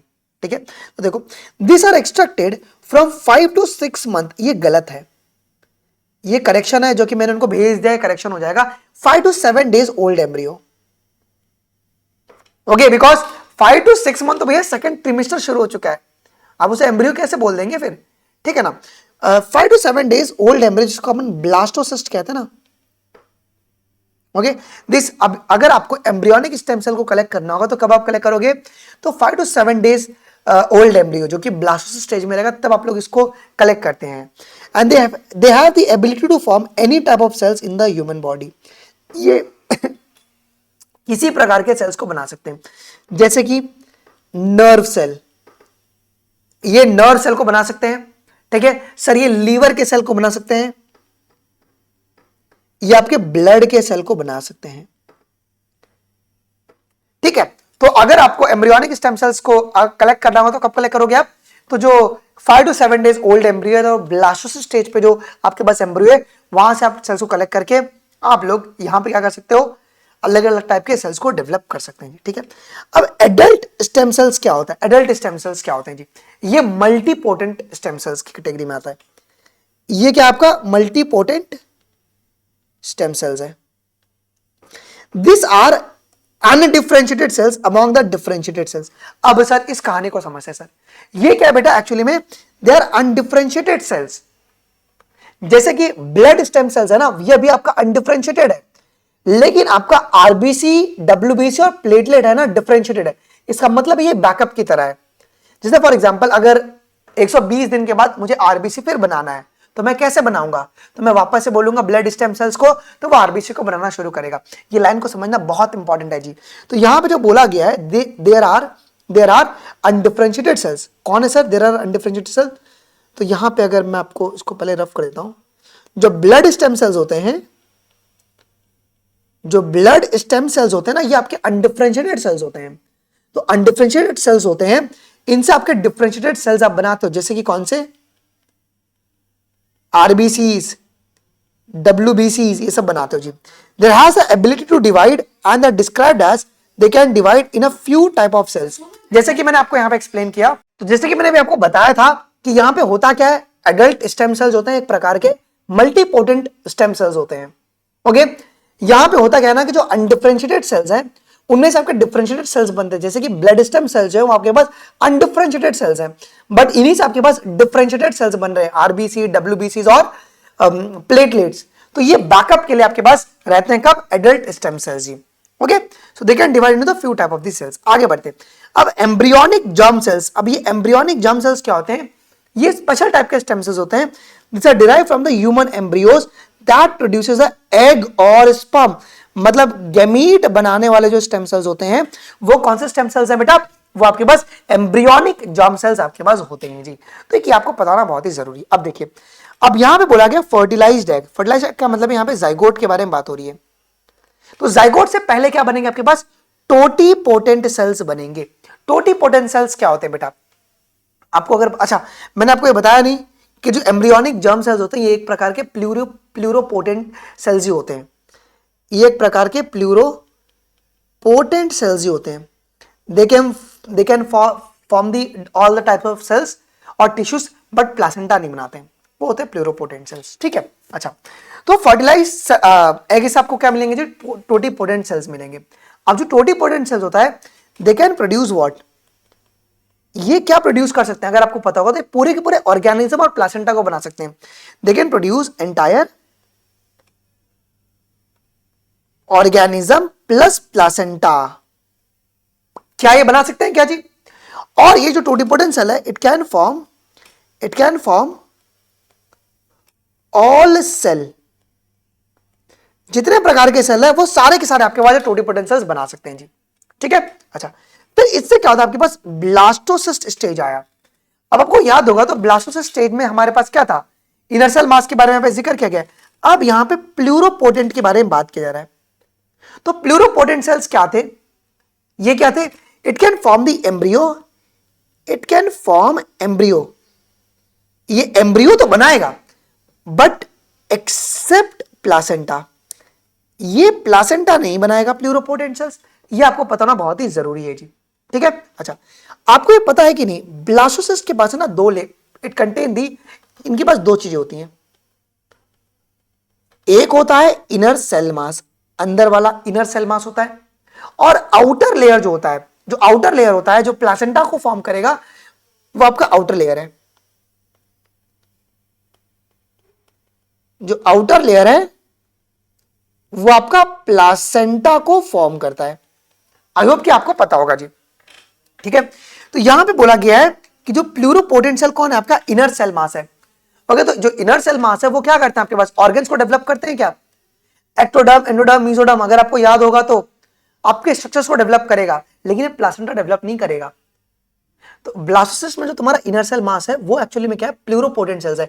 It can form the all the types of cells and tissues, but क्या ये प्लासेंटा डेवलप करेगा, कभी भी डेवलप नहीं करेगा। अच्छा, अब होता क्या है ना कि हम लोग इनर सेल मास से सेल्स को आइसोलेट कर लेते हैं, हमने आइसोलेट किया, फिर बाद में सेल को कल्चर करते हैं और अपने नीड के हिसाब से सेल्स को, अलग अलग टाइप के जो सेल्स है हम डेवलप करके ऑर्गेनिज्म के अंदर डाल सकते हैं पर्टिकुलर बीमारी को ट्रीट करने के लिए जी। ठीक है, तो ये पूरी की पूरी उसकी कहानी है जो कि आपको पता होना चाहिए जी। ठीक है, आप आइए यहां पे क्या बोला गया देखिए, तो अब यही जो पूरा फ्लो है ना उसको यहां पे समझाया गया है। Fertilized eggs provide the totipotent cells, जो फर्टिलाइज्ड एग का मतलब जो जाइगोट होता है ना, जाइगोट एक्चुअली में क्या होता है, ये एक टोटीपोटेंट सेल्स है। अगर हमारे पास जाइगोट होगा हम उसे पूरा का पूरा एक एम्ब्रियो बना सकते हैं और प्लासेंटा भी डेवलप कर सकते हैं। Then they form the pluripotent cells, उनसे then they form what, pluripotent. अब प्लूरिपोटेंट में कौन सा, इनर सेल मास। ठीक है, pluripotent cells are then isolated from the inner cell mass. अब प्लूरिपोटेंट सेल्स को कहां से आइसोलेट किया जाएगा, इनर सेल मास से आप लोग आइसोलेट करोगे किसको, प्लूरिपोटेंट सेल्स को, and then they are cultured in the laboratories and this cells give rise to the different cells and tissues, है ना, and this cells lead to the formation of different organs. कौन से, जो inner cell मास होती है यही तो आपके पास अलग अलग ऑर्गन्स और टिश्यूज बनाती है ना, and there organs are transplanted if the patient suffer from any disease और डिफिशियंसी। समझे आप, मतलब इनर सेल मास से अपन ने उनके प्लूरिपोटेंट स्टेम सेल्स को निकाला, लेबोरेटरी में ग्रो किया, उनसे एक ऑर्गन बनाया या तो पर्टिकुलर टिश्यूज बनाया या पर्टिकुलर सेल्स बनाए, और फिर बाद में अगर हमें लगता है कि अब मैं बड़ा हो गया, अगर मेरे पास अगर वो ऑर्गन काम नहीं कर रहा है तो हम लोग सीधा, अगर मेरे पास मेरा प्लूरोपोटेंट वाला सेल से जो मेरा अगर ऑर्गन बना के मैंने कहीं पे स्टोर किया होगा उसको मैं डायरेक्टली यूज कर सकता हूं, तो वहां पे इसका यूज आपको देखने को मिलता है। इसकी एप्लीकेशंस कहां कहां पर है इसके बारे में बोला गया है। देखिए एप्लीकेशंस यहां पे, stem cell technology is useful in treatment disease such as diabetes, spinal cord injury and heart disease. तो यहां पे आपके पास ये यूज होता है, जैसे कि नर्व सेल का रीजनरेशन अगर करवाना होगा तो वहां पे होगा, नर्व सेल की रीजनरेशन के लिए, और सारे एग्जांपल को डिटेल में इन्होंने एक्सप्लेन किया कि कहां पे डायबिटीज के लिए कैसे यूज होगा और हार्ट डिजीज के लिए कैसे यूज होगा। देखिए जेनेटिक डिजीज जैसे कि सिस्टिक फिब्रोसिस को ट्रीट करने के लिए हम लोग स्टेम सेल टेक्नोलॉजी को यूज करते हैं। Okay, through the tissue repair different disease can be treated by this technology. अगर हम टिश्यू को रिपेयर कर लेंगे तो उससे हम लोग अलग अलग बीमारी को ट्रीट कर सकते हैं। Adult bone marrow are injected in the heart arteries to improve the cardiac function, मतलब क्या, ब्लड पंपिंग को एफिशिएंट बनाने के लिए हम लोग यूज करते हैं। Injection of stem cells reduces the pancreatic cancer, है ना, तो जो पैनक्रियाटिक कैंसर होती हैं उसको आप लोग रोक सकते हो, किससे जी, स्टेम सेल की इंजेक्शन से। Stem cells are also very helpful in the rheumatoid arthritis, इसको ट्रीट करने के लिए स्टेम सेल्स बहुत ही यूज है, बिकॉज रूमेटॉइड अर्थराइटिस क्या ऑटोइम्यून डिजीज है। Stem cells are guided to form the pancreatic islets cells to secrete the insulin to cure the diabetes. तो देखो डायबिटीज को किस तरीके से ट्रीट करते हैं, स्टेम सेल टेक्नोलॉजी से। तो यहां पर हम लोग क्या करते हैं जी, यहां पर हम लोग क्या करते हैं जी, हम लोग इंसुलिन को बनाते हैं, ओके, पैनक्रियाटिक सेल से जी, ओके, स्पेशल तरीके से, ठीक है। They are also useful in restoration of the vision, तो विजन को रिस्टोर करने के लिए भी स्टेम सेल टेक्नोलॉजी का यूज किया जाता है। तो ये उनके सारे एप्लीकेशन है जी। लास्ट टॉपिक है रामसर साइट्स, एक बार इसको पढ़ लेते हैं। तो ये सारी नीट के लिए आपके लिए इंपॉर्टेंट है जी। देखिए, तो रामसर साइट के लिए रामसर कन्वेंशन का मतलब है इंटरनेशनल ट्रीटी साइन की गई है, इंटरनेशनल एग्रीमेंट साइन किया गया है जी। It encourages the designation of the sites containing the wetland. Sir wetlands क्या होते हैं जी? वेटलैंड्स जैसे कि लेक्स हो गए, रिवर्स हो गए, मार्शेस हो गए, मैनग्रोव्स हो गए, ओके, या फ्लड प्लेन्स हो गए, ठीक है, जहां जिनका ये किसका होम ग्राउंड होता है, बर्ड्स का, फिशेस का, एम्फीबियंस का, रेप्टाइल्स का, उन्हें कहते हैं वेटलैंड्स कहते हैं। That are important for conserving the biological diversity. हम लोग को एक्चुअली में किसको कंजर्व करना है इससे? हम लोग इससे fish, amphibians, reptiles and birds को कंजर्व करते हैं, ठीक है। Ramsar convention broadly aims to conserve the world wide loss of wetland and this can be conserve by the wise use. अब देखो होता क्या है ना, बहुत जगह पे लेक्स में लोग क्या करते हैं, अपने घर का जो भी कचरा रहता है सीधा उसको डंप कर देते हैं, या किसी बड़ी बड़ी लेक्स या पॉन्ड में बड़ी बड़ी फैक्ट्रीज को का जो गंदगी रहता है वो उसके साथ डंप कर देते हैं। उससे होता क्या है ना कि उधर का पूरा इकोसिस्टम खराब हो चुका है, अंदर जो भी ऑर्गेनिज्म है वहां से खत्म हो चुके हैं, मर चुके हैं। इससे कहीं ना कहीं हमारा इकोसिस्टम डिसबैलेंस हो रहा है। देखो, तो ये कन्वेंशन हमें बताता है कि किस तरीके से हमें कंजर्व करना है। हम लोग को यहाँ पे कंजर्व करना है किसको जी? लेक्स को, हमें रिवर्स को, मार्सेस को, मैनग्रोव्स को हमें कंजर्व करना है जी। Okay, wise use and management of water resources है कि नहीं, कि कचरा जो गंदा पानी है उसको कहां पे डालना है। This require policy making technology transfer, ठीक है, इसके लिए हमें पॉलिसी बनाना पड़ेगा। हमें कोई इक्विपमेंट का अगर यूज करना होगा तो वो भी हम कर सकते हैं जी। जैसे कि अस्तामुडी वेटलैंड जो है वो केरला में है जी, ओके। बीतर कनिका मानरूस जो है वो आपका ओडिशा में है जी, ओके, मानरूस जो है वो ओडिशा में। फिर बोजू कटलैंड जो है वो आपके मध्य प्रदेश में, चंद्रताल जो है वो हिमाचल प्रदेश में। There are some of the Ramsar site, ऐसे लगभग 17 या 18 आपके रामसर साइट्स अवेलेबल हैं जी, ठीक है। इंडियन वेटलैंड्स आर क्या बोला गया हमें, हाँ, Indian wetlands are of intervention importance under the Ramsar convention, okay. अब देखो यहां पे सरकार की एक स्पेशल टीम है जो ये मेक श्योर करती है कि जो रामसर कन्वेंशन है उसको प्रॉपर्ली आप लोग इंप्लीमेंट करें, ठीक है।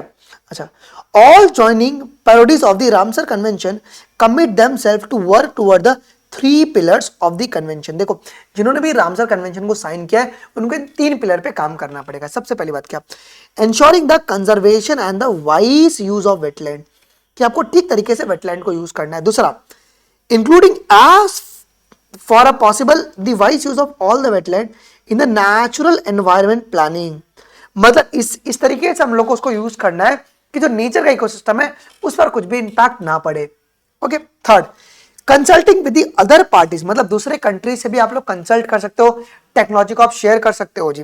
Consulting with the other parties about implementation the convention specifically in regard for the frame boundary wetland, shared water system and shared species। समझिए कि 2 कंट्री है, इंडिया श्रीलंका है, ये 2 अलग अलग कंट्री है, भले कुछ भी डिस्प्यूट्स हो, लेकिन अगर एनवायरमेंट कंजर्वेशन पे आ जाए तो वहां पे हमारे पास बाउंड्रीज को थोड़ा सा बाउंड्रीलेस जाकर हमें इस चीज को ध्यान में रखना पड़ेगा कि इससे स्पीशीज इकोसिस्टम या स्पीशीज डाइवर्सिटी जो है वो डिस्टर्ब ना हो जी।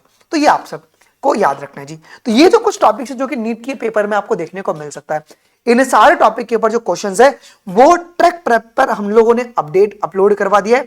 सेम कुछ टॉपिक फिजिक्स, केमिस्ट्री, बायोलॉजी में भी आपका ऐड किया गया है। ट्रैक प्रेप अगर आप देखोगे बेटा, अगर गूगल में आप सर्च भी करोगे ना, ये नंबर 1 प्लेटफॉर्म है ये नंबर 1 प्लेटफॉर्म है नीट प्रैक्टिस के लिए। अगर आप नीट स्टूडेंट हो तो आपको ट्रैक प्रेप पे एक बार क्वेश्चन प्रैक्टिस करना ही चाहिए। यहाँ पे केवीएस के जो टीचर्स हैं उन्होंने यहाँ पे questions, one of the best questions यहाँ पे अवेलेबल करवाया गया है। तो जिसने भी ज्वाइन नहीं किया है वो ज्वाइन कर सकते हैं। 849 में आपको कंप्लीट प्लेटफॉर्म का एक्सेस मिल जाएगा। सिर्फ 849 में कंप्लीट प्लेटफॉर्म का आपको एक्सेस मिल जाएगा। जितने भी ऑन गोइंग अपकमिंग टेस्ट आएंगी उन सभी का आपको एक्सेस मिलेगा। कस्टम टेस्ट जहां पे आप लोग पेपर को क्रिएट करके, पेपर डाउनलोड करके, ओएमआर पे फिलअप करके, स्कैन करके आप लोग चेक कर सकते हैं कि आपका क्या मार्क्स आया। हर एक पेपर के साथ आपका नीट 26 का एक्सपेक्टेड रैंक और कौन सा कॉलेज मिलेगा वो पता जाता है।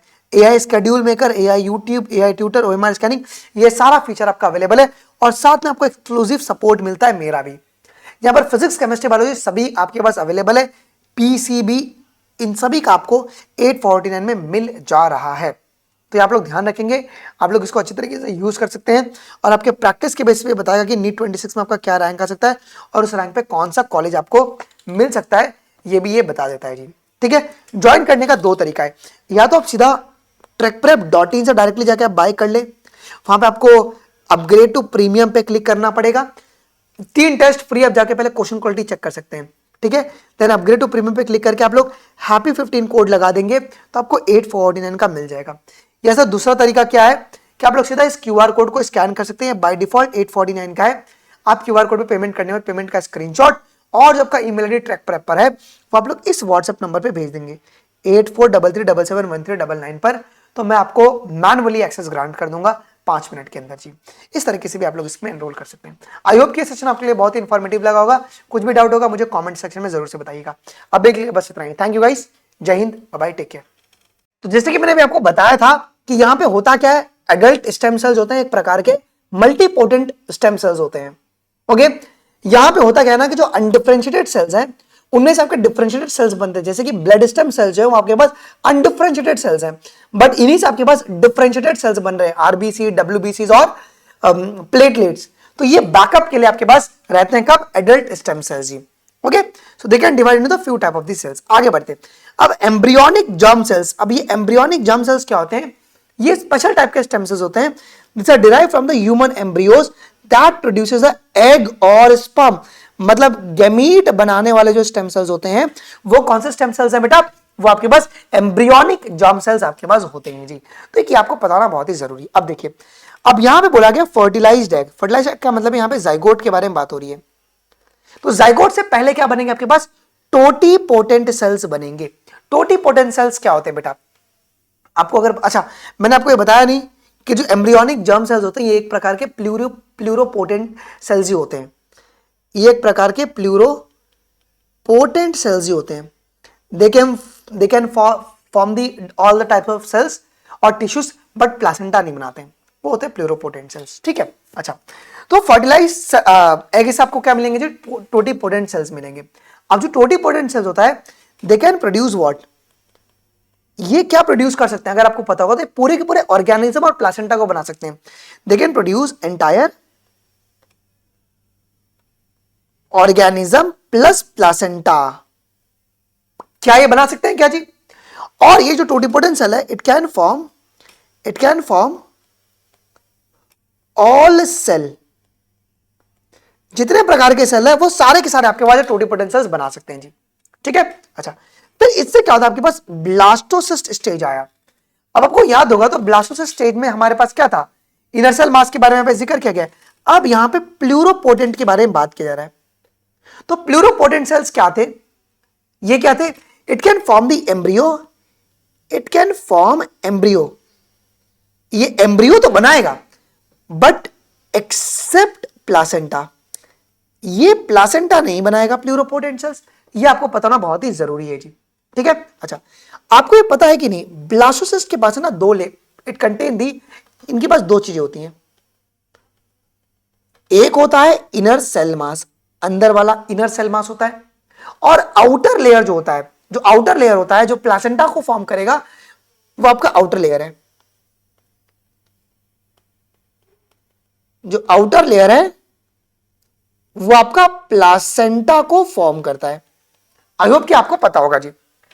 ठीक है, तो यहां पे बोला गया है कि जो प्लूरोपोटेंट सेल कौन है, आपका इनर सेल मास है। ओके, तो जो इनर सेल मास है वो क्या करते हैं आपके पास, ऑर्गन्स को डेवलप करते हैं क्या, एक्टोडर्म, एंडोडर्म, मेसोडर्म, अगर आपको याद होगा तो आपके स्ट्रक्चर्स को डेवलप करेगा, लेकिन ये प्लासेंटा डेवलप नहीं करेगा।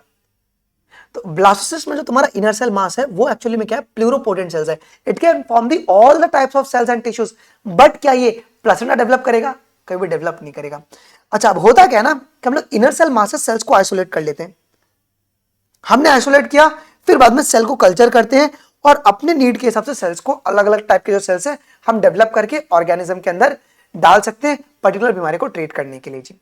ठीक है, तो ये पूरी की पूरी उसकी कहानी है जो कि आपको पता होना चाहिए जी। ठीक है, आप आइए यहां पे क्या बोला गया देखिए। तो अब यही जो पूरा फ्लो है ना उसको यहां पे समझाया गया है। Fertilized eggs provide the totipotent cells. जो फर्टिलाइज्ड एग का मतलब जो जाइगोट होता है ना, जाइगोट एक्चुअली में क्या होता है, ये टोटीपोटेंट सेल्स है। अगर हमारे पास जाइगोट होगा हम उसे पूरा का पूरा एक एम्ब्रियो बना सकते हैं और प्लासेंटा भी डेवलप कर सकते हैं। Then they form the pluripotent cells. उनसे then they form what, pluripotent. अब प्लूरिपोटेंट में कौन सा, इनर सेल मास। ठीक है, pluripotent cells are then isolated from the inner cell mass. अब प्लूरिपोटेंट सेल्स को कहां से आइसोलेट किया जाएगा, इनर सेल मास से आप लोग आइसोलेट करोगे किसको, प्लूरिपोटेंट सेल्स को। And then they are cultured in the laboratories and this cells give rise to the different cells and tissues, है ना। And this cells lead to the formation of different organs. कौन से, जो inner cell मास होती है यही तो आपके पास अलग अलग ऑर्गन्स और टिश्यूज बनाती है ना। And there organs are transplanted if the patient suffer from any disease और डिफिशियंसी। समझे आप, मतलब इनर सेल मास से अपन ने उनके प्लूरिपोटेंट स्टेम सेल्स को निकाला, लेबोरेटरी में ग्रो किया, उनसे एक ऑर्गन बनाया या तो पर्टिकुलर टिश्यूज बनाया या पर्टिकुलर सेल्स बनाए, और फिर बाद में अगर हमें लगता है कि अब मैं बड़ा हो गया, अगर मेरे पास अगर वो ऑर्गन काम नहीं कर रहा है तो हम लोग सीधा, अगर मेरे पास मेरा प्लूरिपोटेंट वाला सेल से जो मेरा अगर ऑर्गन बना के मैंने कहीं पे स्टोर किया होगा उसको मैं डायरेक्टली यूज कर सकता हूं। तो वहां पे इसका यूज आपको देखने को मिलता है। इसकी एप्लीकेशंस कहां कहां पर है इसके बारे में बोला गया है। देखिए एप्लीकेशंस यहां पे, stem cell technology is useful in treatment disease such as diabetes, spinal cord injury and heart disease. तो यहां पे आपके पास ये यूज होता है, जैसे कि नर्व सेल का रीजनरेशन अगर करवाना होगा तो वहां पे होगा, नर्व सेल के रीजनरेशन के लिए। और सारे एग्जांपल को डिटेल में इन्होंने एक्सप्लेन किया कि कहां पे डायबिटीज के लिए कैसे यूज होगा और हार्ट डिजीज के लिए कैसे यूज होगा। देखिए जेनेटिक डिजीज जैसे कि सिस्टिक फिब्रोसिस को ट्रीट करने के लिए हम लोग स्टेम सेल टेक्नोलॉजी को यूज करते हैं। Okay, through the tissue repair different disease can be treated by this technology. अगर हम टिश्यू को रिपेयर कर लेंगे तो उससे हम लोग अलग अलग बीमारी को ट्रीट कर सकते हैं। Adult bone marrow are injected in the heart arteries to improve the cardiac function. मतलब क्या, ब्लड पंपिंग को एफिशिएंट बनाने के लिए हम लोग यूज करते हैं। Injection of stem cells reduces the pancreatic cancer, है ना। तो जो पैनक्रियाटिक कैंसर होती हैं उसको आप लोग रोक सकते हो, किससे जी, स्टेम सेल की इंजेक्शन से। Stem cells are also very helpful in the rheumatoid arthritis. इसको ट्रीट करने के लिए स्टेम सेल्स बहुत ही यूज है, बिकॉज रूमेटॉइड अर्थराइटिस क्या ऑटोइम्यून डिजीज है। Stem cells are guided to form the pancreatic islets cells to secrete the insulin to cure the diabetes। तो देखो डायबिटीज को किस तरीके से ट्रीट करते हैं, स्टेम सेल टेक्नोलॉजी से। तो यहां पर हम लोग क्या करते हैं जी, यहां पर हम लोग क्या करते हैं जी, हम लोग इंसुलिन को बनाते हैं, ओके, पैनक्रियाटिक सेल से जी, ओके, स्पेशल तरीके से। ठीक है, they are also useful in restoration of the vision. तो विजन को रिस्टोर करने के लिए भी स्टेम सेल टेक्नोलॉजी का यूज किया जाता है। तो ये उनके सारे एप्लीकेशन है जी। लास्ट टॉपिक है रामसर साइट्स, एक बार इसको पढ़ लेते हैं। तो ये सारी नीट के लिए आपके लिए इंपॉर्टेंट है जी। देखिए तो रामसर साइट के लिए रामसर कन्वेंशन का मतलब है इंटरनेशनल ट्रीटी साइन की गई है, इंटरनेशनल एक एग्रीमेंट साइन किया गया है जी। It encourages the designation of the sites containing the wetland. Sir wetlands क्या होते हैं जी, वेटलैंड्स जैसे कि लेक्स हो गए, रिवर्स हो गए, मार्शेस हो गए, मैनग्रोव्स हो गए, ओके, या फ्लड प्लेन्स हो गए। ठीक है, जहां जिनका ये किसका होम ग्राउंड होता है, बर्ड्स का, फिशेस का, एम्फीबियंस का, रेप्टाइल्स का, उन्हें कहते हैं वेटलैंड्स कहते हैं।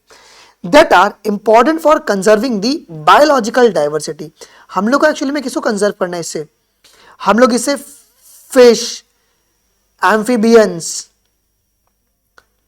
रेप्टाइल्स एंड बर्ड्स को कंजर्व करते हैं। ठीक है, Ramsar convention broadly aims to conserve the worldwide loss of wetland and this can be conserved by the wise use। अब देखो होता क्या है ना, बहुत जगह पे लेक्स में लोग क्या करते हैं, अपने घर का जो भी कचरा रहता है सीधा उसको डंप कर देते हैं, या किसी बड़ी बड़ी लेक्स या पॉन्ड में बड़ी बड़ी फैक्ट्रीज को का जो गंदगी रहता है वो उसके साथ डंप कर देते हैं। उससे होता क्या है ना कि उधर का पूरा इकोसिस्टम खराब हो चुका है, अंदर जो भी ऑर्गेनिज्म है वहां से खत्म हो चुके हैं, मर चुके हैं। इससे कहीं ना कहीं हमारा इकोसिस्टम डिसबैलेंस हो रहा है। देखो, तो ये कन्वेंशन हमें बताता है कि किस तरीके से हमें कंजर्व करना है। हम लोग को यहाँ पे कंजर्व करना है किसको जी? लेक्स को, हमें रिवर्स को, मार्सेस को, मैनग्रोव्स को हमें कंजर्व करना है जी। Okay, wise use and management of water resources है कि नहीं, कि कचरा जो गंदा पानी है उसको कहां पे डालना है। This require a policy making technology transfer. ठीक है, इसके लिए हमें पॉलिसी बनाना पड़ेगा। हमें कोई इक्विपमेंट का अगर यूज करना होगा तो वो भी हम कर सकते हैं जी। जैसे कि अस्तामुडी वेटलैंड जो है वो केरला में है जी। ओके, बीतर कनिका मानरूस जो है वो आपका ओडिशा में है जी। ओके, मानरूस जो है वो ओडिशा में।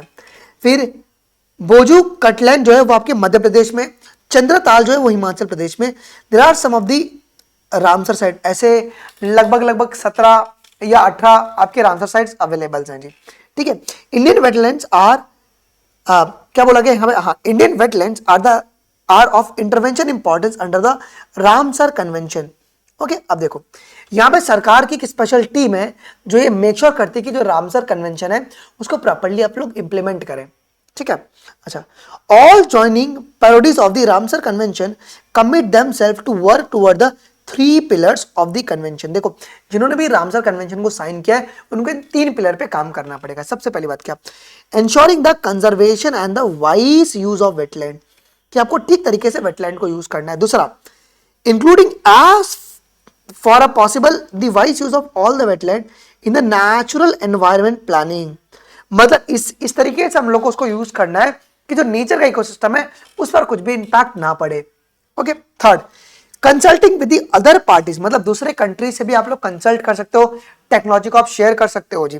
Consulting with the other parties about implementation the convention specifically in regard for the frame boundary wetland shared water system and shared species. समझिए कि 2 कंट्री है, इंडिया श्रीलंका है, ये 2 अलग अलग कंट्री है, भले कुछ भी डिस्प्यूट्स हो, लेकिन अगर एनवायरनमेंट कंजर्वेशन पे आ जाए तो वहां पे हमारे पास बाउंड्रीज को थोड़ा सा बाउंड्रीलाइज जाकर हमें इस चीज को ध्यान में रखना पड़ेगा कि इससे स्पीशीज इकोसिस्टम है, स्पीशीज डाइवर्सिटी जो है वो डिस्टर्ब ना हो जी। तो ये आप सब को याद रखना है जी। तो ये जो कुछ टॉपिक्स है जो कि नीट के पेपर में आपको देखने को मिल सकता है, इन सारे टॉपिक के ऊपर जो क्वेश्चंस है वो ट्रैक प्रेप पर हम लोगों ने अपलोड करवा दिया है। सेम कुछ टॉपिक फिजिक्स, केमिस्ट्री, बायोलॉजी में भी आपका ऐड किया गया है। ट्रैक प्रेप अगर आप देखोगे बेटा, अगर गूगल में आप सर्च भी करोगे ना, ये नंबर 1 प्लेटफॉर्म है, ये नंबर 1 प्लेटफॉर्म है नीट प्रैक्टिस के लिए। अगर आप नीट स्टूडेंट हो तो आपको ट्रैक प्रेप पे एक बार क्वेश्चन प्रैक्टिस करना ही चाहिए। यहाँ पे केवीएस के जो टीचर्स हैं उन्होंने यहाँ पे questions, one of the best questions यहाँ पे अवेलेबल करवाया गया है। तो जिसने भी अभी ज्वाइन नहीं किया है वो ज्वाइन कर सकते हैं। 849 में आपको कंप्लीट प्लेटफॉर्म का एक्सेस मिल जाएगा। सिर्फ 849 में कंप्लीट प्लेटफॉर्म का आपको एक्सेस मिल जाएगा। जितने भी ऑन गोइंग अपकमिंग टेस्ट आएंगी उन सभी का आपको एक्सेस मिलेगा। कस्टम टेस्ट जहां पे आप लोग पेपर को क्रिएट करके, पेपर डाउनलोड करके, ओएमआर पे फिलअप करके, स्कैन करके आप लोग चेक कर सकते हैं कि आपका क्या मार्क्स आया। हर एक पेपर के साथ आपका नीट 26 का एक्सपेक्टेड रैंक और कौन सा कॉलेज मिलेगा वो पता जाता है। AI schedule maker, AI YouTube, AI tutor, OMR scanning, ये सारा फीचर आपका अवेलेबल है। और साथ में आपको एक्सक्लूसिव सपोर्ट मिलता है, मेरा भी। यहाँ पर फिजिक्स, केमिस्ट्री, बायोलॉजी सभी आपके पास अवेलेबल है। पीसीबी, इन सभी का आपको 849 में मिल जा रहा है। तो आप लोग ध्यान रखेंगे, आप लोग इसको अच्छी तरीके से यूज कर सकते हैं और आपके प्रैक्टिस के बेस पे बताएगा कि नीट 26 में आपका क्या रैंक आ सकता है और उस रैंक पे कौन सा कॉलेज आपको मिल सकता है, ये भी ये बता देता है जी। ठीक है, ज्वाइन करने का 2 तरीका है, या तो आप सीधा trackprep.in से डायरेक्टली जाके आप बाय कर ले, वहां पे आपको अपग्रेड टू प्रीमियम पे क्लिक करना पड़ेगा। 3 टेस्ट फ्री, आप जाके पहले क्वेश्चन क्वालिटी चेक कर सकते हैं। ठीक है, देन अपग्रेड टू प्रीमियम पे क्लिक करके आप लोग हैप्पी 15 कोड लगा देंगे तो आपको 849 का मिल जाएगा। या सर दूसरा तरीका क्या है कि आप लोग सीधा इस क्यूआर कोड को स्कैन कर सकते हैं। बाय डिफॉल्ट 849 का है, आप क्यूआर कोड पे पेमेंट करने में पेमेंट का स्क्रीनशॉट और जो आपका ईमेल आईडी ट्रैक प्रेप पर है वो आप लोग इस व्हाट्सएप नंबर पे भेज देंगे 8433771399 पर, तो मैं आपको मैनुअली एक्सेस ग्रांट कर दूंगा 5 मिनट के अंदर जी।